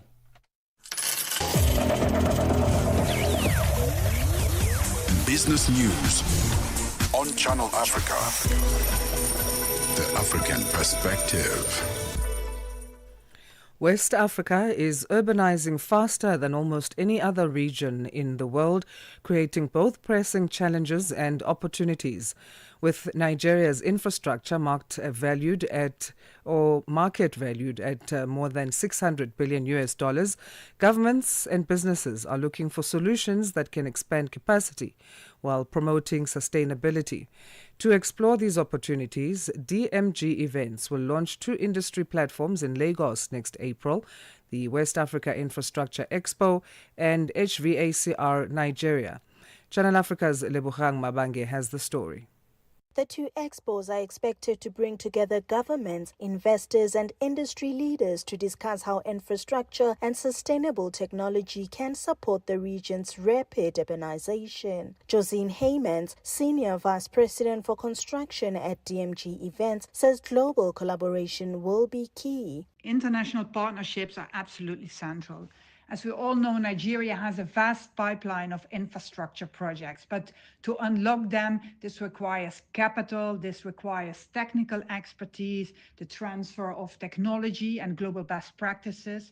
So as DMG Events, we really see it as our role when we deliver our events, that we connect international solution providers, of course, with local stakeholders on the ground, that we ensure that there is opportunities for knowledge sharing and also plenty of opportunities for collaboration. Heymans adds that urbanization is driving both urgency and opportunity in critical sectors. West Africa's rapid urbanization is creating not just opportunity but also urgency. The region is really looking at improving its transport networks, power infrastructure, water management, digital infrastructure, which we know are all critical to supporting fast-growing cities. And it's at the same time also that these areas, of course, represent huge opportunities for investment and innovation. We really aim to bring together government, investors, and industry leaders through our West Africa Infrastructure Expo. For DMG Events, holding both expos together allow for more integrated solutions. Infrastructure and HVAC are really two sides of the same coin when it comes to urban development, where infrastructure really provides the backbone for cities. Advanced HVAC technologies to make sure that buildings and industries are energy efficient, comfortable, and sustainable. So by hosting these two expos side by side, we are really creating an ecosystem where infrastructure and HVAC providers can collaborate directly, helping them to deliver integrated solutions which make cities smarter, greener, and more livable, not just for now, but also for the future. Looking ahead to April 2026, Heymans says the goal is to create lasting impact. Our goal is really to create lasting impact by positioning these two expos as the go-to events for collaboration and project requirements. What I'm talking about here is really about creating strong international partnerships, supporting fast project delivery, and also a wider adoption of sustainable technologies. These expos, they're really designed to align industry action with, of course, West Africa's long-term priorities, driving that economic growth, improving quality of life, and also ensuring that infrastructure development and climate-conscious solutions go hand in hand, shaping those cities of the future. The West Africa Infrastructure Expo and HVACR Nigeria will run from the 7th to the 9th of April 2026 in Lagos. Reporting for Channel Africa, I am Lebogang Mabange in Johannesburg, South Africa. From Cape to Cairo, Dakar to Dar es Salaam, rise and shine with Peter Ndoro and Asanda Beda on Channel Africa. Now, we take a look at a growing yet largely under the radar threat emerging in transnational crime. A groundbreaking report by the Global Initiative Against Transnational Organized Crime reveals that sophisticated criminal groups from the Western Balkans have quietly expanded into West Africa, transforming the region into a major storage and redistribution hub for cocaine bound for Europe and beyond. Now, these networks, including the Montenegrin Kavac and Skelari clans and Albanian-speaking groups, are exploiting weak port infrastructures, container trade vulnerabilities, brokers, and flaws in regional oversight to traffic multi-ton shipments of cocaine from Latin America via West Africa to global markets. So to unpack these findings for us is Sasha Djordjevic, who's a senior analyst at the GITOC and the co-author of the report, and he joins us live from Belgrade. Thanks very much indeed for joining us, and welcome to the program. Good morning. Thank you for the invitation. So your report shows that Balkan criminal groups began expanding into West Africa around 2019. What triggered that shift, and why is it accelerating now? Yeah, so Western Balkan criminal groups become one of the biggest player in global cocaine market, but direct shipments from Latin America are now much riskier because of tighter policing on the direct route from Latin America to Europe. And West Africa offers a very attractive alternative. So it geographically is well placed between Latin America and Europe. Governance is weaker and port security is weaker.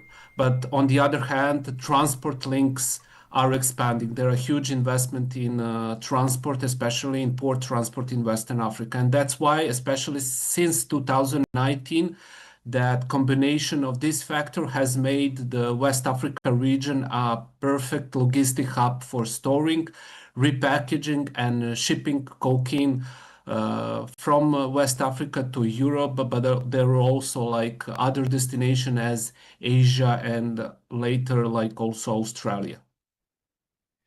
The methods being deployed in West Africa are described as both sophisticated as well as discreet. Walk us through how cocaine is transported and concealed through the region, from containerized routes, I believe, to transshipments and aviation as well. Yes, we actually identify four different methods of smuggling cocaine, trafficking cocaine. And actually, like the whole organization behind it's like on three levels. There are leaders, and leaders usually are not on West Africa continent or even in Africa. They're in Europe and Latin America. The other level are brokers, which are quite important. And the third level of organization of the criminal groups is basically local enforcers. But what we actually find out in the report is basically the brokers. So the brokers are quite important. They are often from the Balkans. They settle in countries like Sierra Leone, Senegal, or Guinea-Bissau. And actually, these brokers arrange the logistics. They arrange warehouses, safe houses, and ship paperwork. And actually, they build relationship with official at ports or law enforcement to find out easier way to smuggle cocaine. They often use local partners who run front companies and or handle like day-to-day operations. And in some cases we actually find out that one broker even works for multiply Balkan groups for the same time. Which West African countries and ports are emerging as hotspots and are particularly vulnerable, and what makes them vulnerable? So we cover a couple of countries in the Western Africa, and we think that Port of Dakar in Senegal is especially important because it has direct link to Spain and other European gateways.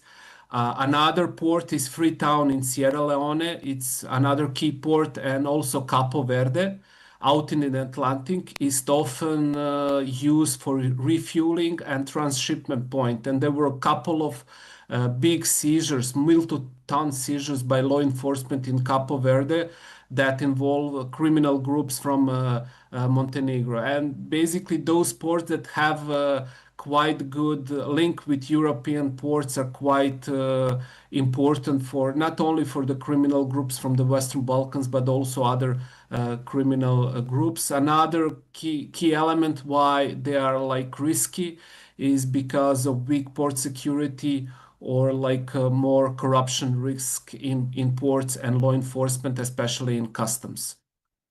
We've seen estimates suggesting that up to half of Europe-bound cocaine might transit through West Africa by 2030. I mean, that is staggering.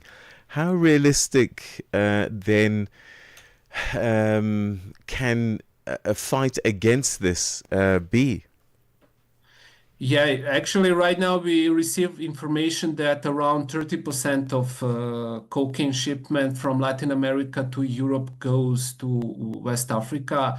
And what can be done? So there are basically we have like a three set of recommendations. We are suggesting three things. So first one is a stronger international partnership between African, European, and Balkan authorities. So they need to better coordinate and share intelligence. What we see now that actually cooperation between Latin American, European in law enforcement agencies is much more better than if we compare that situation like 10 years ago. The second is a sharper data picture. We only cover like 5 countries in the West Africa, not the whole region. So actually it's necessary to invest much more in mapping like trafficking routes, especially general aviation. We heard a lot about general aviation, but like to find clear evidence how that method is like using to traffic cocaine, we don't have like too much data about that. So mapping routes, brokers, and especially quite important, it's mapping money flows to understand like these networks, especially because Balkan groups have very strong alliances with Brazilian and also with Italian groups. And the third recommendation is basically we call that smart targeting. So focusing on the brokers and on the financial side, not on just big cocaine busts. Sasha, we're going to have to leave it there, but thank you very, very much indeed for bringing this very important report to our attention. Thank you. Bye-bye. That was Sasha Georgievich, who's a senior analyst with the Global Initiative Against Transnational Organized Crime, speaking to us about these very sad developments, cocaine being trafficked in numbers in West Africa.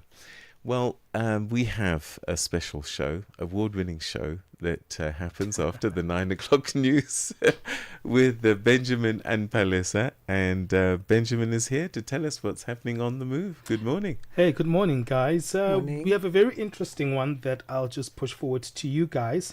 And that's our first hour conversation. Most of us think that being a refugee and a migrant is an easy experience, right? We think, people are just taking away jobs. They're here to do this and that. But there's so many things that are a trial for a migrant or a refugee in a host country. It's not only about borders, really. We forget the idea that it's about belonging. It's about finding your place in a country where you have to assimilate to a completely different culture, to a different environment, to a new city. And also the majority of people in that environment are not from your language, they're not from your customs as well, and there's a lot of adapting to do. So that's the conversation we're going to have today. Great. Yeah, it's tough being a refugee in the first instance and then to have to deal with all these other things. Sure. Okay.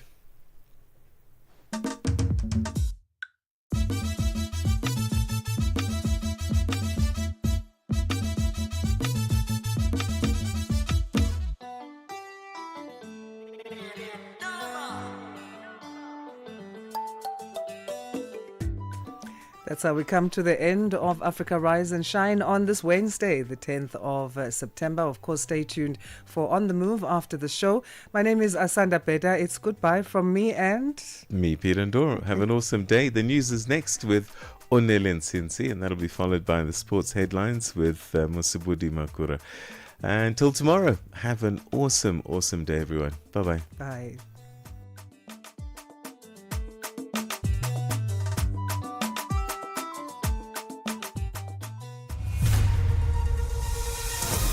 SABC News.